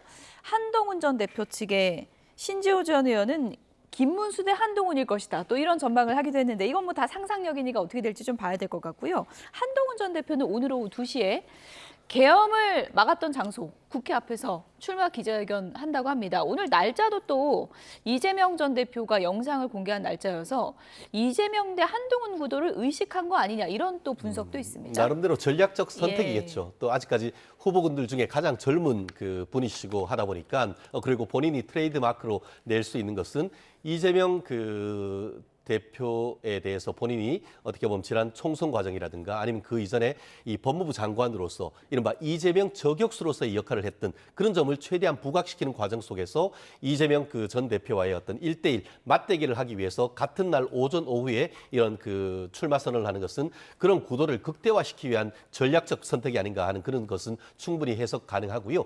다만 지금 그 한동훈 전 대표의 장점이라고 할 수 있는 것은 말씀하신 것처럼 이 탄핵을 어떻게 보면 비상계엄을 초기에 반대를 했고 탄핵에 대해서도 찬성했던 그런 지지층, 보수 지지층을 결집할 수 있는 그런 어떤 긍정적인 측면은 있습니다만 이번에 어떻게 보면 윤석열 대통령을 지지하면서 탄핵을 반대했던 굉장히 많은 국민의힘 지지자들로부터 상당히 어떻게 보면 감정적인 배신자 프레임이 있다 보니까 그 부분을 어떻게 끌어들일 수 있는 것인지 그게 그 전선을 뛰어넘을 수 있다고 하면은 4인, 2인까지 갈 수 있지만 그렇지 않다고 하면은 이 4인 전선도 넘기 어려운 그런 가장 큰 첫 번째 허들을 넘는 것이 가장 큰 어떻게 보면은 한동훈 전 대표의 관건이라고 저는 생각을 합니다. 네, 오늘 메시가 굉장히 중요할 텐데 대선 때가 되면 행보가 바빠지는 분이 있죠. 김종인 전 비대위원장, 한동훈 전 대표에 대해서 이런 얘기를 했습니다. 들어보시죠. 개인적으로 보기에 지금 이 국민의힘에서 대통령 후보로 명분을 내세울 수 있는 유일한 사람이 한동훈이라고 하는 생각을 해요. 국회의원들이 배신자라고 그렇게 낙인을 찍는 건데 나는 한동훈이 저희 대표가 계엄 반대하고 탄핵에 찬성한 거는 그건 윤석열 대통령의 책임이라고. 나는 윤석열 대통령한테 한동훈이가 배신했다고 는 생각하지 않아요. 나는 어떤 의미에서 보면 윤석열 대통령도 한동훈이한테 어떤 의미에서는 고맙게 생각을 해야 될 것 같아요. 네, 윤 전 대통령이 한동훈 전 대표한테 고마워해야 되는 거 아니냐 이렇게 얘기를 했습니다. 글쎄요, 뭐 지금 고마워하실 것 같지가 않습니다.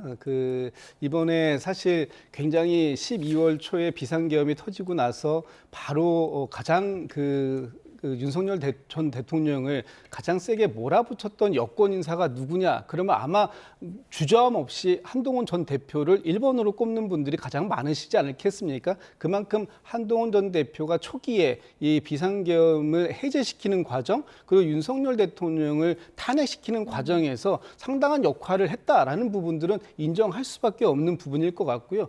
그 이후에 지금 한동훈 전 대표가 약간 이제 좀 입장을 살짝 좀 선회하는 듯한 모습을 보였습니다만 그럼에도 불구하고 여전히 한동훈 전 대표는 다시 그 순간이 돼도 나는 똑같이 행동했을 것이다라고 본인의 입장을 굽히지 않는 걸로 봐서는 뭐 한동훈 전 대표에게 윤석열 전 대통령이 고마워할 것 같지는 않다 이런 말씀 좀 드리고 싶습니다. 네, 김종인 전 위원장이 뭐 대선 때만 되면 이른바 뭐 킹메이커 역할을 자처하는 분인데 지금 나오는 여러 가지 멘트들을 보면은 한동훈 전 대표를 뭐 후보가 정말 되면 도울 생각이 있는 건가? 뭐 그런 생각도 들더라고요. 그 속을 누구도 알 수가 없죠. 어쨌든 대선 때만 되면 별의 순간을 기다리는 사람에게 뭔가 점지를 해주는 그런 얘기도 있습니다만 사실 지난 대선 과정 초기에는 국민의힘 비대위원장으로서 사실상 윤석열 대통령을 지지하는 그런 행보를 보였습니다만 내부적인 갈등 끝에 결국은 윤석열 대통령이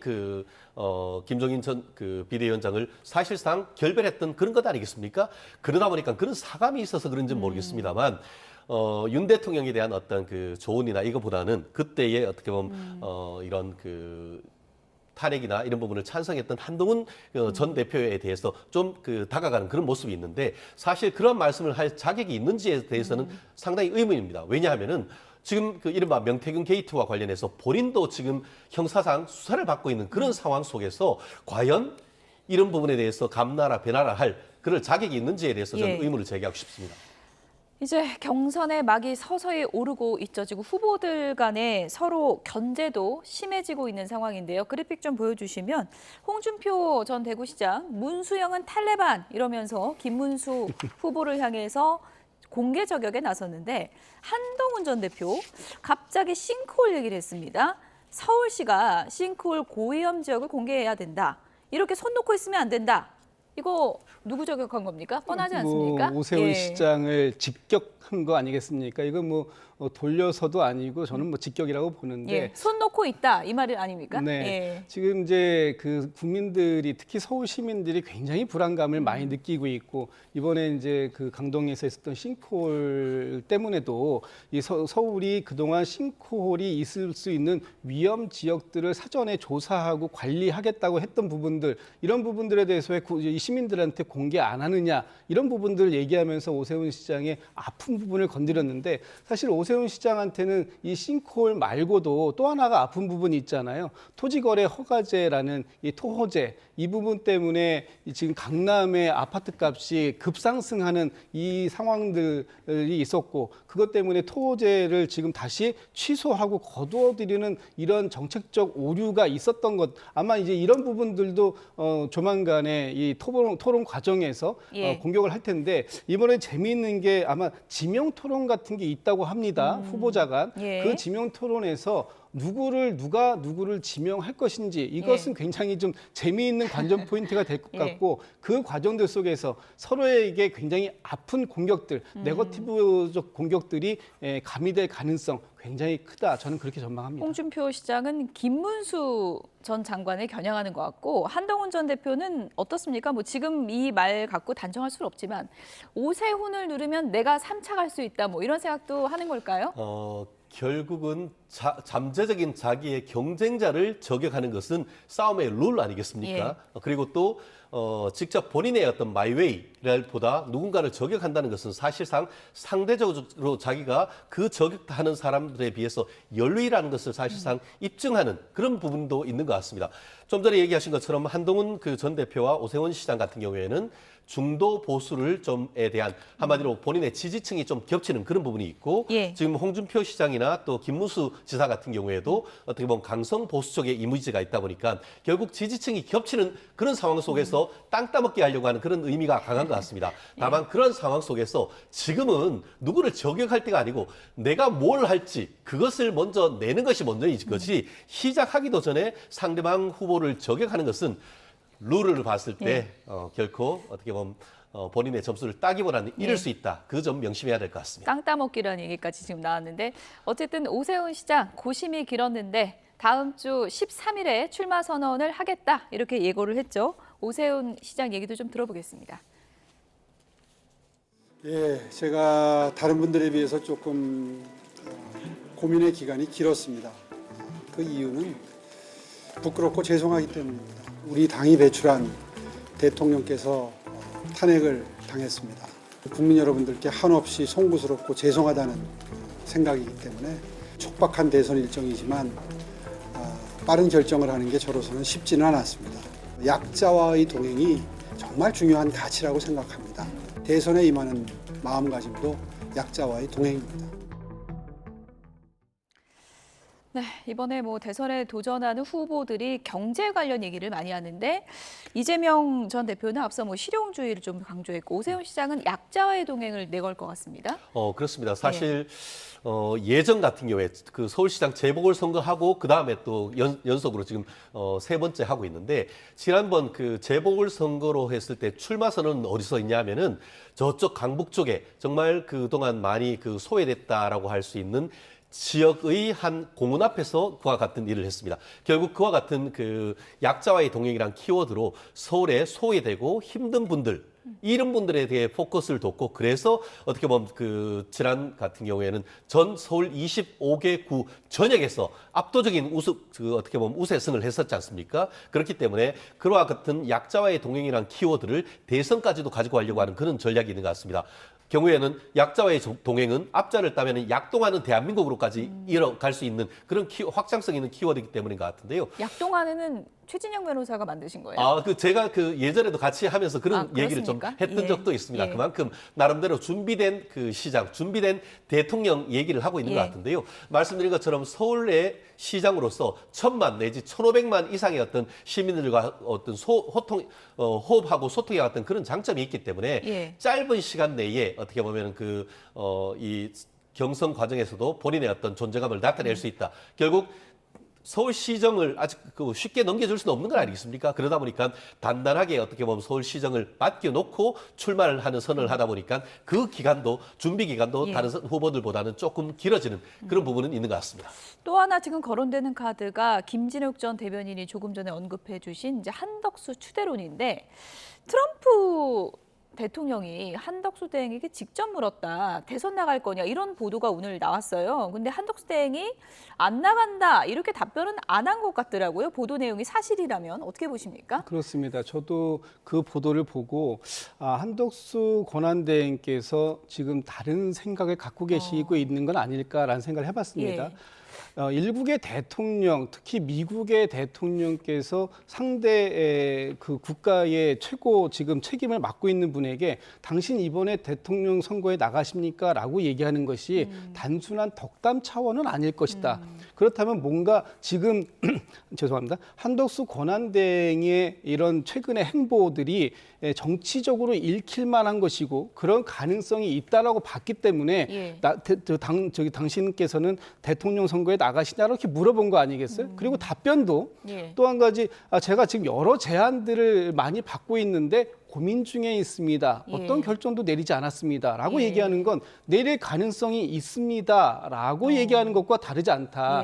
그리고 그 이후에 바로 SNS에다 글을 쓰셨는데 지금의 이런 그 엄중한 상황들을 계속해서 잘 해내겠다, 열심히 하겠다 이런 그 메시지를 내셨어요. 그런데 앞으로 한덕수 권한대행에게 남은 임기는 권한대행으로서의 임기는 이제 54일 남은 거 아닙니까? 그럼 54일이 긴 시간은 아닌데 길게 이걸 잘 관리하겠다라고 얘기하는 거 보면 본인이 대선을 통해서 다시 대통령의 자리에 와서도 지금의 이 어려운 국정 상황을 관리해 나가겠다라고 하는 의지를 돌려서 표현한 건 아닐까 이런 생각도 할 수 있는 상황입니다. 지금. 물론 뭐 보도 내용인지 한덕수 대행이 직접 확인한 게 아니고 어떻게 답변했는지는 확인되지 않은 건데 만약 그 보도가 사실이라면 그 고민 중이라는 답변 안에 어떤 의미가 있는 걸까요? 저는 이렇게 생각합니다. 그것은 트럼프 대통령에 대한 압박용, 협상용 멘트다라고 첫 번째 생각을 했습니다.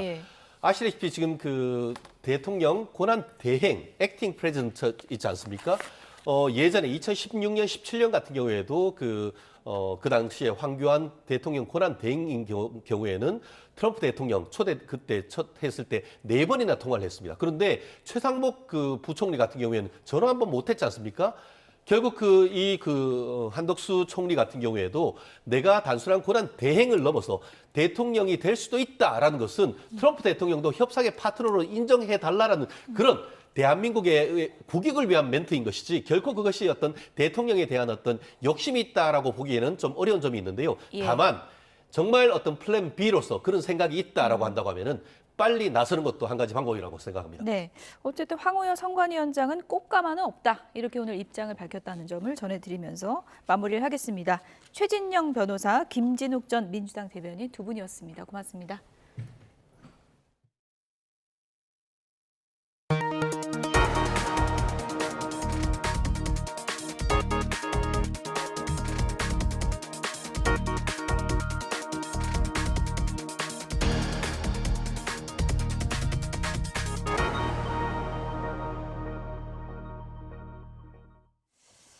네, 맑고 따뜻한 날씨가 이어지고 있습니다. 벚꽃이 절정을 이루고 있는데요. 내일까지 기온도 크게 오른다고 합니다. 하지만 주말부터는 날씨가 급변해서 전국에 태풍급 돌풍을 동반한 비와 눈이 내린다고 합니다. 취재기자 연결해서 날씨 좀 알아보겠습니다.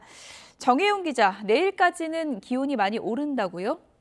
네, 그렇습니다. 서울 낮 기온이 오늘은 19도, 내일은 24도로 예고됐습니다. 맑은 날씨에 남서쪽에서 온난한 공기가 유입되면서 내륙의 기온을 크게 끌어올리는 건데요. 최근 서울 등 내륙으로 벚꽃이 늦게 개화해서 높은 기온 속에 절정에 달하고 있습니다. 내일도 서울 낮 기온이 24도 정도로 올봄 최고 기온을 기록할 가능성이 있고 또 대전과 영월, 대구 기온도 25도 안팎까지 크게 오를 것으로 보이기 때문에 내륙 곳곳에서 막바지 봄꽃이 절정을 이룰 것으로 예상됩니다. 네, 그런데 주말에는 날씨가 급변한다고요? 네, 맑고 따뜻한 날씨는 오래가지 못하고 주말부터 다시 급변할 것으로 보입니다. 한반도 북쪽 상공에서 영하 20도 이하의 강한 한기를 동반한 저기압이 남하할 것으로 보이기 때문인데요. 우선 이 주말인 모레 제주 산간에 최고 80mm 이상의 많은 비가 오겠고 남해안으로도 10에서 50mm 정도의 다소 많은 양의 비가 내리겠습니다. 내륙으로도 5에서 40mm 정도의 비가 예상됩니다. 특히 온화한 공기가 자리한 가운데 강한 한기가 남하하면서 주말 오후 늦게부터는 대기 불안정이 무척 심해질 것으로 보입니다. 따라서 기상청은 주말과 휴일 사이에 전국에 비가 내리면서 초속 20m 안팎의 태풍급 돌풍과 벼락이 동반되고 서해안과 일부 내륙에는 강풍특보가 내려지겠다고 밝혔습니다. 특히 이번에는 비보다는 바람 피해가 커질 가능성이 커서 대비가 필요합니다. 비바람이 강해지는 시기가 주말 밤 사이로 예상되는 데다 찬 공기를 동반한 저기압이 월요일까지는 우리나라에 영향을 줄 것으로 보이기 때문에 강원도에서는 일요일과 월요일 사이 늦은 봄눈이 대설특보 수준으로 내릴 가능성도 있습니다. 또 찬 공기와 함께 주말부터 기온이 떨어지기 시작해 휴일에는 서울 아침 기온이 5도, 낮 기온도 11도까지 내려가는 등 날씨도 크게 쌀쌀해질 전망입니다. 지금까지 과학기상부에서 YTN 정혜윤입니다. 경부고속도로에서 냉동 탑차가 갓길에 세워져 있던 화물차를 들이받은 뒤에 불길에 휩싸여 2명이 다쳤습니다. 전남 목포에서도 화물차와 승용차가 부딪히는 사고가 발생해 1명이 숨지고 2명이 다쳤습니다. 이현정 기자입니다. 고속도로 중앙분리대 옆에서 화물차 한 대가 불타고 있습니다. 옆으로는 커다란 화물차 한 대가 비스듬히 차로를 가로막았습니다. 어젯밤 9시쯤 충북 청주시 경부고속도로 서울 방향 주감휴게소 인근에서 냉동탑차가 차량 고장으로 갓길에 서 있던 9.5톤 화물차를 들이받았습니다. 이후 사고 충격으로 탑차가 밀려나 중앙분리대를 들이받은 뒤 불길에 휩싸인 겁니다. 그 내리막길 내려오는데 저 앞에 불이 막 보이더라고요. 그래서 사고 났나 했는데 차들이 점차 막히더니 아까 불기둥이 엄청났어요. 운전자 2명이 다쳐 병원으로 옮겨졌고 사고 수습 여파로 4개 차로가 모두 통제되면서 일대 도로에서 정체가 이어졌습니다. 차량이 심하게 불에 타 형체를 알아보기 어려울 정도입니다. 어젯밤 10시 반쯤 전남 목포시 축복동에서 승용차가 화물차와 부딪힌 뒤 전소됐습니다. 이 사고로 승용차 조수석에 타고 있던 40대 남성이 숨졌고 운전자 2명도 다쳤습니다. 탑차가 왼쪽으로 쓰러져 있고 차량에 실린 수화물을 옮기는 작업이 한창입니다. 어제 오후 5시 5분쯤 전남 담양군 고창 담양고속도로 북광주 나들목 진출로에서 화물차가 옆으로 넘어졌습니다. 이 사고로 40대 운전자가 팔등을 다쳐 병원 치료를 받았습니다. YTN 이현정입니다. 외국계 환경 관련 기업의 한국 지사로 가장한 업체가 친환경 사업 등에 투자를 한다며 사람들을 모집한 뒤 막대한 투자금을 가로챘다는 의혹이 제기돼 경찰이 수사에 나섰습니다. YTN 취재에 따르면 이들은 AI 기술을 활용한 농업이나 의료기기 사업 등에 투자하면 정기적인 수익을 보장한다며 투자자들을 끌어모았습니다. 대규모 행사를 벌이고 실제 전국 각지에서 봉사활동도 하면서 신뢰를 쌓은 것으로 확인됐습니다. 투자자들은 YTN과의 통화에서 최근 들어 갑자기 수익금 지급이 끊어졌고 사기를 의심해 피해자 모임을 꾸리고 경찰에 신고하기 시작했다고 전했습니다. YTN은 관련 의혹에 대한 해명을 듣기 위해 여러 차례 문의했지만 연락이 닿지 않았습니다. 의정부 지방법원은 오늘 4살 남자아이를 매트에 거꾸로 넣어서 숨지게 한 혐의로 재판에 넘겨진 태권도 관장 30대 최모 씨에게 징역 30년을 선고했습니다. 또 40시간의 아동학대 치료 프로그램 이수와 10년 동안 아동 관련 기관에 취업 제한을 명령했습니다. 재판부는 최 씨가 아무 죄 없는 아이를 매트에 넣는 등 감내하기 어려운 학대를 반복하다가 결국 사망에 이르게 했다고 양형의 이유를 밝혔습니다. 그러면서 일반인이라면 당연히 사망의 위험성을 인식할 수 있었는데도 최 씨가 장난으로 치부하거나 다른 이에게 책임을 전가하는 태도를 보였다고 질책했습니다. 억대 금품 수수 혐의로 실형을 선고받은 박차훈 전 새마을금고 중앙회 회장이 대법원에서 일부 무죄 판단을 받았습니다. 대법원은 특정경제범죄법상 수재 혐의 등으로 재판에 넘겨진 박 전 회장에게 징역 6년과 벌금 2억 원을 선고한 원심을 깨고 일부 무죄 취지로 사건을 서울고등법원으로 돌려보냈습니다. 재판부는 박 전 회장이 자산운용사 대표에게 변호사비 5천만 원 대납을 요구했다는 부분에 대해 이로 인한 이익은 제3자인 변호사에게 귀속될 뿐이라며 처벌하기 어렵다고 판단했습니다. 새마을금고 자회사 대표 김모 씨로부터 800만 원짜리 황금 도장 2개를 받은 부분에 대해서도 증거 수집 과정에서 절차가 지켜지지 않아 증거 능력을 인정할 수 없다고 덧붙였습니다. 치솟는 금값에 하천 바닥에서 금을 얻는 이른바 사금 채취가 관심을 끌고 있습니다. 사금 채취 행위가 불법은 아니지만 하천을 훼손할 경우 법적 처벌을 받을 수 있고 이 작업 중에 안전사고에도 유의해야 합니다. 김기수 기자가 현장을 다녀왔습니다. 하천 한쪽에서 사금 채취 장비로 바닥을 훑습니다. 장비 안으로 돌과 모래가 쏟아지고 둥근 플라스틱 접시에 물을 부으며 가벼운 모래를 걸러냅니다. 접시 바닥에 반짝거리면서 남는 것 바로 사금입니다. 하천 바닥에서 불순물을 걸러내면 이렇게 사금을 얻을 수 있습니다. 최근 금값이 고공행진을 이어가자 사금 채취에 대한 관심도 높아지고 있습니다. 특히 사금이 나온다는 소문이 퍼진 하천마다 채취 도구를 들고 나선 사람들이 눈에 띄게 많아졌습니다. 하천을 보니까 사람들이 여기서 뭘 하고 있더라고요. 이게 뭘 하나 와서 보니까 이걸 가지고 이제 사금을 채취한다는 거예요. 그래서 이렇게 보니까 진짜 나와요. 이걸 보니까 하고 있더라고요. 하천에서 사금을 채취하는 행위 자체는 불법은 아닙니다. 하지만 채취 과정에서 돌을 파손하는 등 하천을 훼손하거나 환경을 오염시키는 행위 등은 처벌받을 수 있습니다. 또 사금을 채취하는 하천 바닥이 미끄러울 수 있고 예상하지 못한 급류에 휩쓸릴 위험도 있습니다. 눈으로 보기에는 수심이 얕아 보여도 물속에는 불규칙한 바닥 지형과 다양한 위험 요소가 존재하고 있고 분간하기 힘들 만큼 시야가 탁하며 흐름이 빠른 경우가 많습니다. 일교차가 큰 요즘 날씨에 장기간 물속에 머물면 낮은 수온으로 인해 저체온증 위험도 큽니다. 가벼운 호기심 등으로 무턱대고 뛰어들었다가 생명을 위협하는 사고에 노출될 수 있는 만큼 각별한 주의가 필요합니다. YTN 김기수입니다.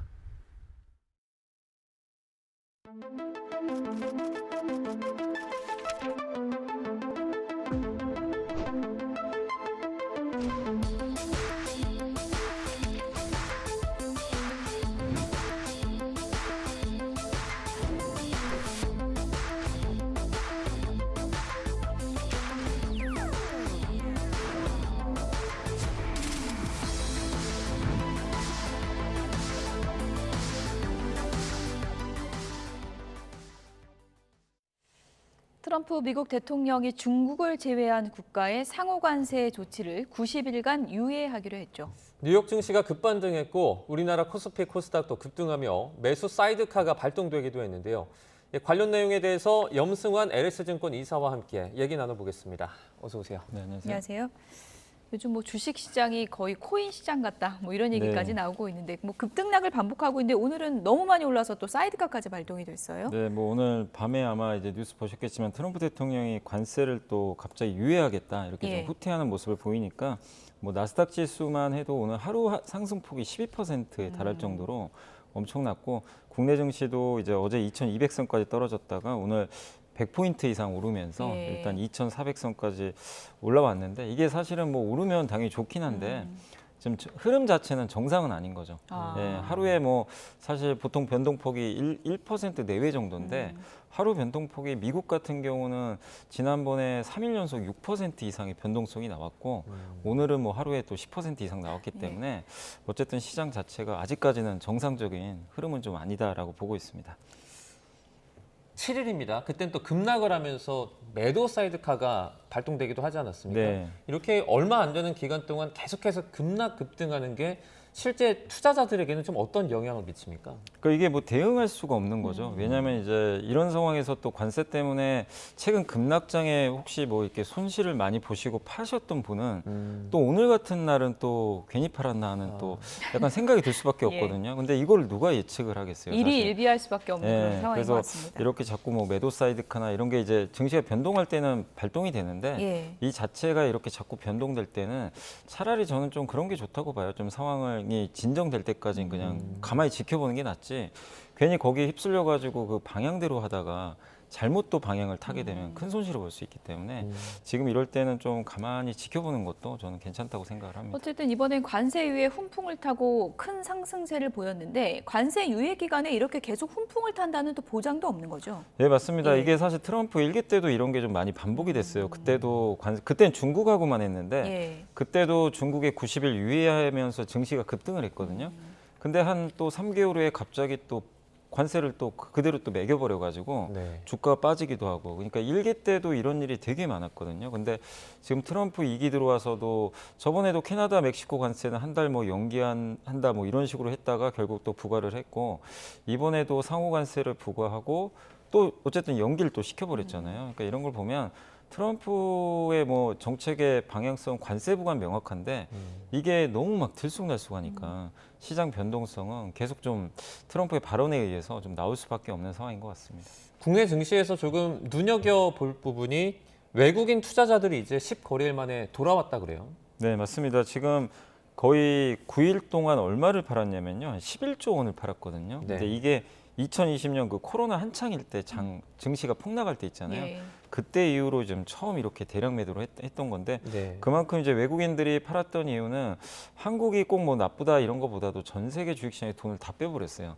혹시 모를 뭔가 이제 안 좋은 뭐 위기가 올까봐 뭐 경기 침체라든가, 그래서 미국도 팔았지만 한국도 이제 강력하게 매도를 했는데, 근데 오늘은 이제 다행히 2,700억 정도 좀 순매수를 하는데, 다만 이게 계속 이어질지 아니면 그냥 일단 트럼프의 말을 믿고 조금 이제 매도를 줄인 건지는 좀 며칠 더 우리가 상황은 지켜봐야 될 것 같습니다. 미국 증시도 이제 큰 폭으로 올랐는데 지금 뭐 증시도 예측 불가지만 트럼프 대통령의 생각도 예측 불허다. 관세 적용됐다고 저희가 어제 속보도 했었는데 갑자기 유예하지 않았습니까? 트럼프 대통령이 지금은 주식을 살 때 이런 얘기 했었잖아요. 그때 마음속에 유예한다는 그 결정이 있었을까요? 근데 그 생각을 안 하고 갑자기 주식 사라고 했는데 갑자기 4시간 후에 또 SNS에 또 올린 거죠. 갑자기 상호관세 유예하겠다 90일.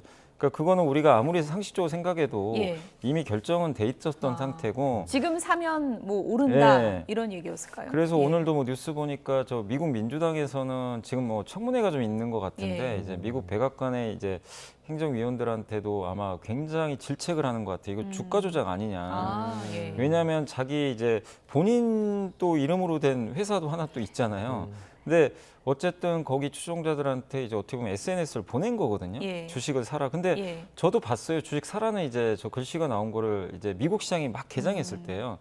그래서 미국 증시 개장했을 때 증시가 뭐 약간 빨간색이었죠. 그때만 해도. 근데 설마 4시간 후에 관세 유예할 거는 누가 상상이나 했겠습니까? 근데 그게 나오고 실제 이제 본인이 관여한 기업뿐만 아니라 뭐 테슬라, 엔비디아 주가 거의 20%나 폭등을 했거든요. 근데 만약에 저 말을 믿고 그냥 투자를 했으면 굉장한 돈을 뭐 벌었겠죠, 하루 만에. 근데 문제는 한 나라의 대통령이고 사실 미국 대통령이 저렇게 좀 경솔하게 우리로 치면 어떻게 보면 주가 조작한 거랑 좀 비슷한 상황이거든요. 어떻게 보면 사라고 했는데 미리 내용을 알고 얘기를 한 거잖아요. 어떻게 보면. 그래서 상당히 좀 위험할 수도 있거든요. 근데 어쨌든 지금 주식시장은 이걸 보면서 저도 느낀 건 이게 정말 어려운 게 모든 주가의 변동은 그냥 트럼프의 입에서 지금 다 나오거든요. 그러니까요. 그러니까 이 사람의, 그러니까 이 대통령의 어떻게 보면은 그 모든 걸 예측을 해야 되는데 뭐 아시겠지만 트럼프 대통령이 예측할 사람이 세상에 없잖아요. 그렇죠. 불가능하기 때문에. 참모들도 모른다고. 그래서 상당히 좀 어렵고, 그리고 이제 그 중국은 또 때렸단 말이에요. 중국은 오히려 125% 더 올려버렸어요. 여기서 나올 수 있는 건 자기 말 듣고 이제 협상을 하려고 하는 국가들은 거 봐라 내가 좀 봐주지 않냐. 근데 중국은 지금 말을 안 듣거든요. 그러니까 말 안 들으면 더 때리겠다는 거예요. 그래서 그걸 좀 명확하게 보여준 지금 사례인 것 같습니다. 근데 이번에 트럼프 대통령이 사라 그래서 샀다가 또 많이 오르니까 나중에 트럼프 대통령의 이런 발언이 더 큰 효과로 이어지지 않을까 그런 걱정도 좀 들거든요. 그러니까 이제 모든 게 자기 입에 의해서 예. 그냥 좌지우지 되는 거죠. 예. 뭐 이랬다가 또 갑자기 또 정말 또 안 좋은 얘기 하기 전에 팔아라 할 수도 있는 거고 그러면 진짜 이거 심각한 문제가 될 수 있기 때문에 경제 정책에 대해서 본인이 SNS에서 얘기하는 건 좋은데 예. 금융시장에 영향을 줄 수가 있잖아요. 그런 것들을 미리 뭐 이렇게 사라 팔아라 하는 거는 굉장히 좀 위험한 발언이 아닌가 이렇게 예. 생각은 하고 있습니다. 자, 트럼프 대통령이 이제 상호관세 90일 유예하기로 결정을 했습니다. 그 배경을 놓고 뭐 사람들이 뭐 좀 겁먹고 불안해하기 때문이다 이런 분석도 나오고 있는데 어떻게 보십니까? 일단 주가가 폭락할 때는 사실 눈 하나 깜짝 안 했습니다. 주가 빠질 때는 뭐 인내해라. 내가 좀 수술 중이다 미국을 이렇게 좀 언급을 했는데 이게 좀 제 생각엔 좀 결정타를 날린 게 주가 빠진 후에 이 갑자기 금리가 급등하기 시작했어요. 미국의 예. 채권금리가 급등한다는 건 금리와 채권값은 정반대로 가거든요. 그럼 누군가 채권을 막 던져버린 거죠. 그러니까 그게 뭐 중국이 팔았다는 얘기도 있고요. 미국 채권을 여러 뭐 얘기들이 나오는데 어쨌든 금리가 급등하게 되면 신용경색이 발생할 수도 있어요. 잘못하면 신용 위험이. 네. 예, 그렇기 때문에 트럼프 대통령이 만약에 여기서 더 강하게 만약에 보복관세라든가 이런 걸 해버리면 예. 혹시 이제 금리가 튀어가지고 정말 미국 경제 뭐 금융기관에 문제가 생길 수도 있는 거거든요. 그러니까 이제 제 생각엔 본인도 이 상태로 가면 좀 위험할 수 있겠구나. 그걸 좀 느꼈던 것 같아요. 그래서 중국은 좀 약간 이제 본보기 차원에서 관세를 더 부과하되 다른 나라는 일단 좀 유예를 해주자. 그러면 좀 금융시장이 안정화되지 않겠냐 이 생각을 했던 것 같고 그리고 뭐 답이 나와 있죠. 본인이 사람들이 겁먹고 불안해하는 것 같다. 여기에 모든 답이 나오는 게 미국 소비자뿐만 아니라 모든 기업 뭐 참여자들이 지금 이대로 가면 정말 큰 재앙이 또 올 수도 있기 때문에 좀 불안해했던 것 같고 그걸 이제 트럼프 대통령 스스로도 느껴서 아마 정책을 그러니까 어떻게 보면 본인 입장에서 양보한 거죠. 후퇴를 한 건데 그 후퇴를 선택 안 할 수는 좀 없었던 것 같아요. 그래서 이 정책으로 인해서 주가 오르고 다행히 지금 금리도 좀 안정화되고 있고 우리나라 원달러 환율도 오늘 좀 많이 떨어졌거든요. 그래서 일단은 이제 효과는 좀 있다 이렇게 판단을 하고 있습니다. 일단 중국에 부과하는 관세가 125%. 이 관세 부과율에서는 못 보던 수치여서 이러면 네. 이 파장이 어떻게 되는 겁니까? 이게 그러니까 이제 한번 생각해 보시면 예. 미국이 물론 중국에 수입하는 비중이 예전보다 줄었죠. 중국도 마찬가지예요. 그렇지만 예를 들면 아이폰만 하나 봐도 아이폰을 만드는 전체 85%가 중국산이거든요. 예. 거기서 이제 미국으로 가겠죠. 그러면 미국에서는 아이폰 한 대도 못 만들거든요. 사실상. 그럼 미국 사람들이 봤을 때는 이게 대체제가 없어요, 사실은. 근데 이 상황에서 그러면 삼성의 갤럭시는 뭐 수혜받지 않겠냐 이럴 수도 있지만 거기 어디 베트남까지 때립니다. 네. 베트남이 46%거든요. 예. 피해갈 사실 구멍이 없는 거죠. 그럼 미국인들은 어떻게 보면 굉장히 비싼 이런 이제 아이폰이나 IT 기기. 특히 이제 중국 같은 경우는 주로 미국에 뭘 수출하냐면 대부분이 그 IT 기기가 많아요. 근데 미국 사람들이 많이 쓰는 뭐 노트북도 있고 컴퓨터도 예. 있을 텐데 이런 것들에 대한 가격이 예를 들면 125%면 그냥 이걸 가격 점검하면 100%가 뛰는 거죠. 네. 그럼 아이폰 가격이 제가 알기로는 제일 비싼 모델이 한국 돈으로 230만 원으로 알고 있는데 네. 여기다 그냥 단순히 2만 곱해보세요. 거의 거의 500만 500만 원 원 가까이 되는 네. 지금 뭐 거거든요. 저희가 300만 원 정도 예측한 전망도 있다 했는데 네. 500까지도 뭐 갈 갈 수도 수 있는 있다. 거예요. 그냥 예. 애플이 그냥 나는 못도 않겠다. 예. 그냥 가격을 다 여기다 부과시켜 버리면 말 그대로 2배가 튀면 제일 비싼 모델 같은 경우는 진짜 500 가까이도 갈 수도 있는 그런 상황이 펼쳐지는데 500만 원 아이폰을 미국 사람들도 사고 싶어 할까요, 과연? 예. 그러진 않는 거죠. 예. 그러니까 중국에 대한 관세 부과는 사실상 중국을 때리는 효과도 있겠지만 미국 경제도 사실은 굉장히 큰 타격을 받을 수밖에 없어요. 예. 소비를 하는 국가이기 때문에. 그래서 중국을 대체할 수 있는 물건이 그러니까 중국에서 생산하는 걸 대체 못하는 게 너무 아직도 많기 때문에 이거는 미국 입장에서도 피해를 좀 각오하고 하는 행동이다. 저는 이렇게 보고 있습니다. 백악관은 뭐 중국에 경솔했다 이런 말을 덧붙이기도 했는데 만약에 이 상황에서 중국이 진짜 보복 관세로 맞대응하겠다 이러면 그 실제 좀 큰 문제가 발생할 수 있는 거 아닙니까? 네, 그러니까 실제로 또 중국도 미국에 이번에 84%까지 올려버렸어요. 네. 그러니까 지금 둘은 지금 완전히 강대강 치킨 게임을 지금 하고 있거든요. 그래서 서로 지금 지지 않겠다라고 지금 하고 있는데 그러다 보니까 주식시장이 한참 안 좋았었죠. 근데 지금 중국 입장에서는 과거랑 다르게 미국 비중을 어쨌든 수출을 많이 줄여놨고 미국의 약점을 알죠. 애플의 아이폰이라든가 IT 기기를 못 만드는 걸 정확히 알고 있어요. 그래서 시간을 끌면 우리가 뭐 굳이 불리할 게 있을까? 그리고 지금 중국 입장에서는 어쨌든 내수 부양으로 올해 좀 목표를 잡아놨거든요. 수출보다는.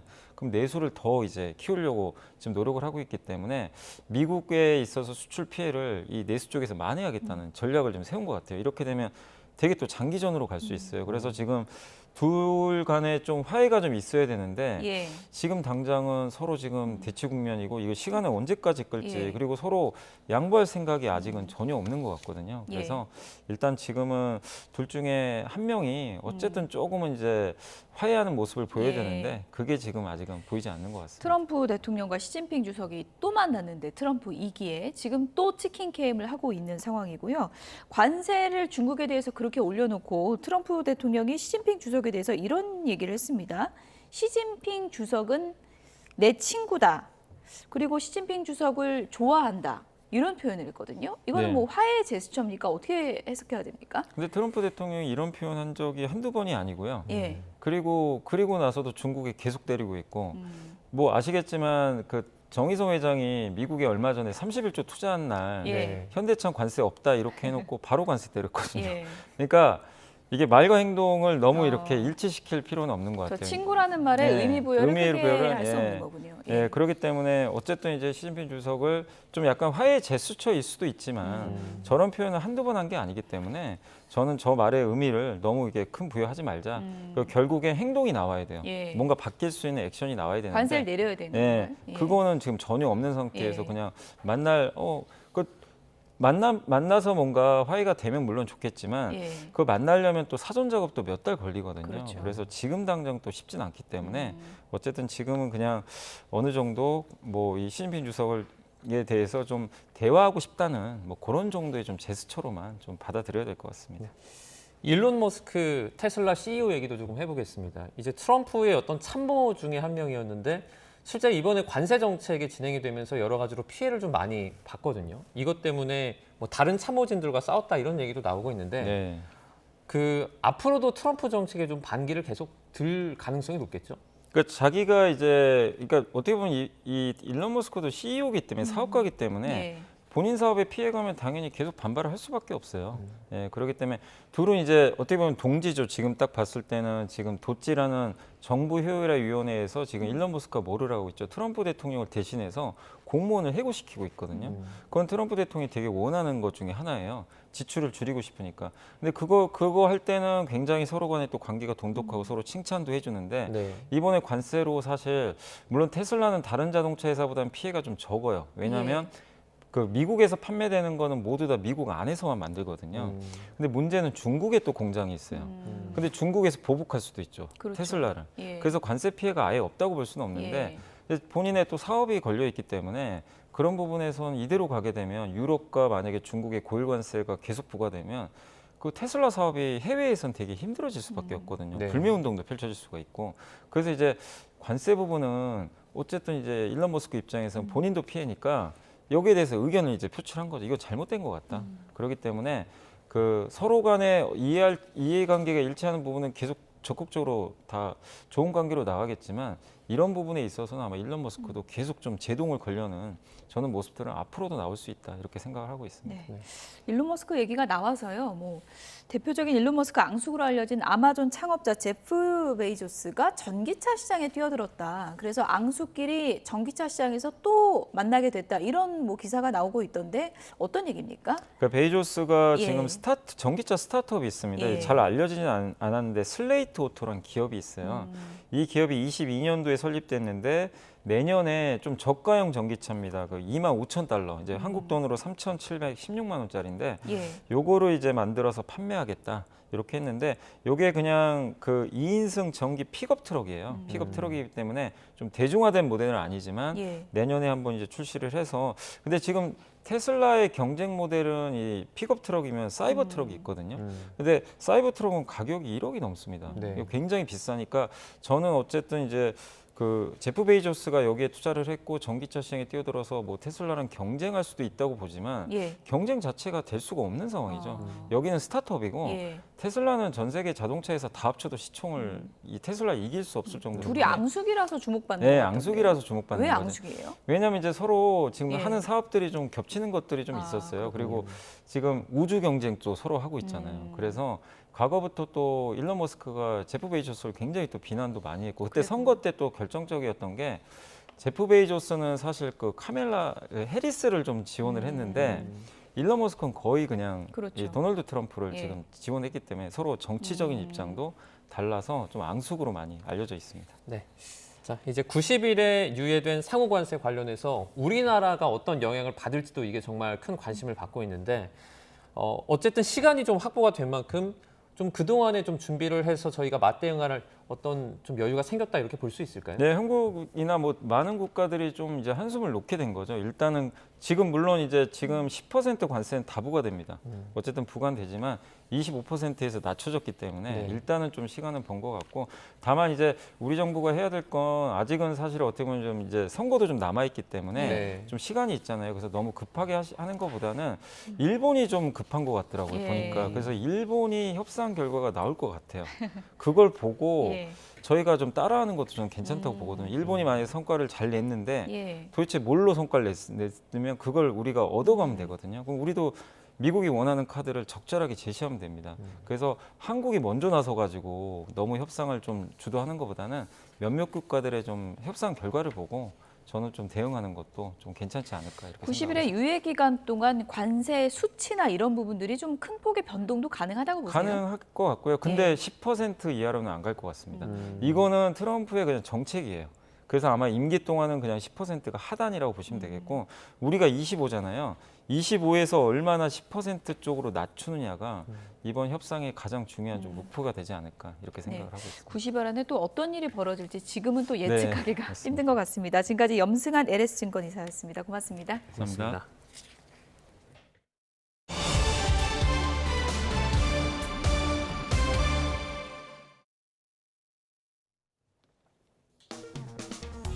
도널드 트럼프 대통령이 미국의 샤워를 다시 위대하게라는 문구가 적힌 행정명령에 서명을 하고 가정용 샤워기의 수압 제한 규정을 폐지했습니다. 트럼프 대통령은 현지 시간 9일 백악관 집무실에서 문서에 서명을 하면서 자신의 아름다운 모발 관리를 위해 샤워를 잘하고 싶다며 모발을 충분히 적시려면 15분은 샤워기 밑에 서 있어야 한다고 말하기도 했습니다. 트럼프 대통령은 행정명령에서 수압 규제를 정부의 간섭으로 규정하면서 수도 요금을 내는 미국인이 어떤 샤워기를 사용할지를 연방정부가 간섭하면 안 된다고 밝혔습니다.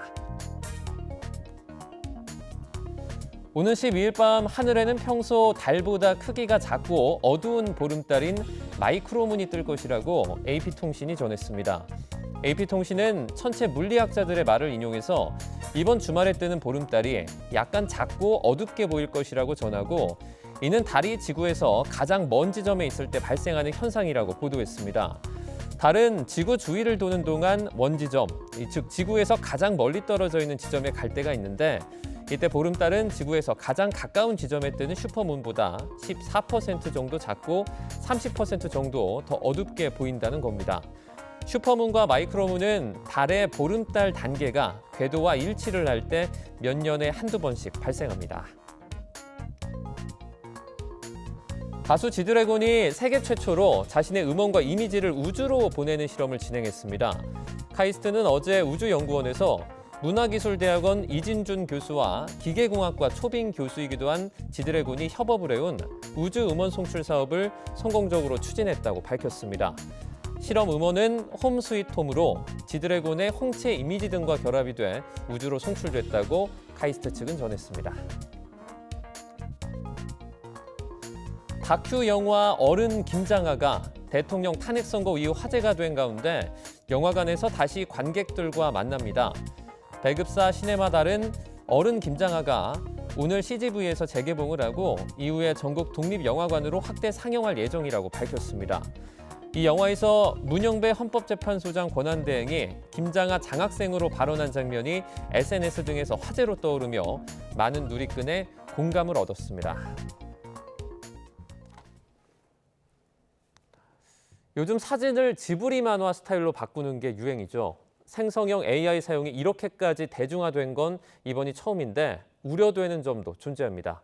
김승환 기자가 정리했습니다.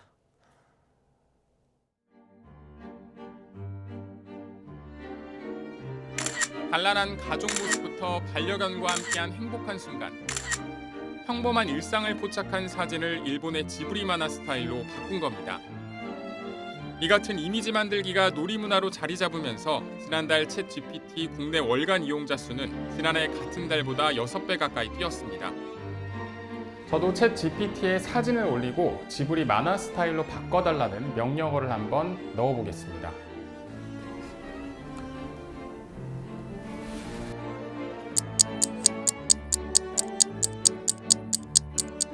(2분이) 채 안 된 시간에 이렇게 그림이 완성됐는데 실제 사진보다 눈도 더 커지고 만화같이 변해서 상당히 만족스럽습니다. 챗 GPT 제작사 오픈 AI는 누구나 손쉽게 기능을 사용할 수 있는 이른바 기술의 민주화를 내세웁니다. Creatives, educators, small business owners, students, way more will be able to use this and do all kinds of new things with AI that they couldn't before. 하지만 AI 학습에 애니 작품들이 동일이 사용됐는지 생성형 이미지가 창작자의 저작권을 침해하는지 등은 논란입니다. 오픈 AI는 스튜디오 전체의 작품을 참고하는 거라 가능하다는 입장이고 지브리 스튜디오에선 공식 대응을 하지 않고 있습니다. 지난해 3월 일본 문화청은 AI와 저작권 보고서에서 화풍 같은 아이디어가 비슷할 뿐 직접적인 유사성이 인정되지 않는다면 저작권 침해에 해당하지 않는다고 적었습니다. 다만 상업적 이용이나 초상권 침해 가능성 등 법적 분쟁의 불씨는 여전합니다. 상업적으로 이용할 경우에는 부정경쟁방지법에 따른 퍼블리시티권 침해 문제가 발생할 수 있고 초상권 침해에도 해당할 수 있습니다. 권리 및 책임 소재에 대한 법적 기준과 가이드라인이 마련되어야 할 것입니다. 법적 논란과 별개로 한 땀 한 땀 영혼을 담아 탄생한 만화가 순식간에 비슷한 AI 이미지로 재현되는 게 불편하다는 시각도 존재합니다. YTN 김승환입니다. 오늘은 구름이 걷히고 다시 맑은 하늘이 드러났습니다. 따스한 햇살이 내리쬐면서 기온도 쑥쑥 오르고 있는데요. 완연한 봄 날씨에 제 뒤로 보시는 것처럼 분홍빛의 벚꽃이 활짝 피어 있습니다. 나들이 하기 참 좋은 날씨지만 일교차가 무척 크게 벌어지고 있으니까요. 감기에 걸리지 않도록 입고 벗을 수 있는 외투로 체온 조절 잘 해주시기 바랍니다. 오늘은 전국 하늘 대체로 맑게 드러나 있습니다. 다만 오전까지는 제주도에 늦은 오후 한때에는 영남 내륙에 5mm 안팎의 비가 오겠고요. 벼락과 돌풍이 동반되거나 쌀아구박이 떨어지는 곳도 있겠습니다. 지금은 전국의 대기질이 양호합니다. 다만 밤에 국외 미세먼지가 유입되면서 수도권과 일부 남부 지역은 한때 초미세먼지 농도가 짙어질 수 있겠습니다. 자세한 지역별 낮 기온 살펴보겠습니다. 서울과 부산의 한낮 기온 19도, 대구는 22도까지 올라 따뜻하겠습니다.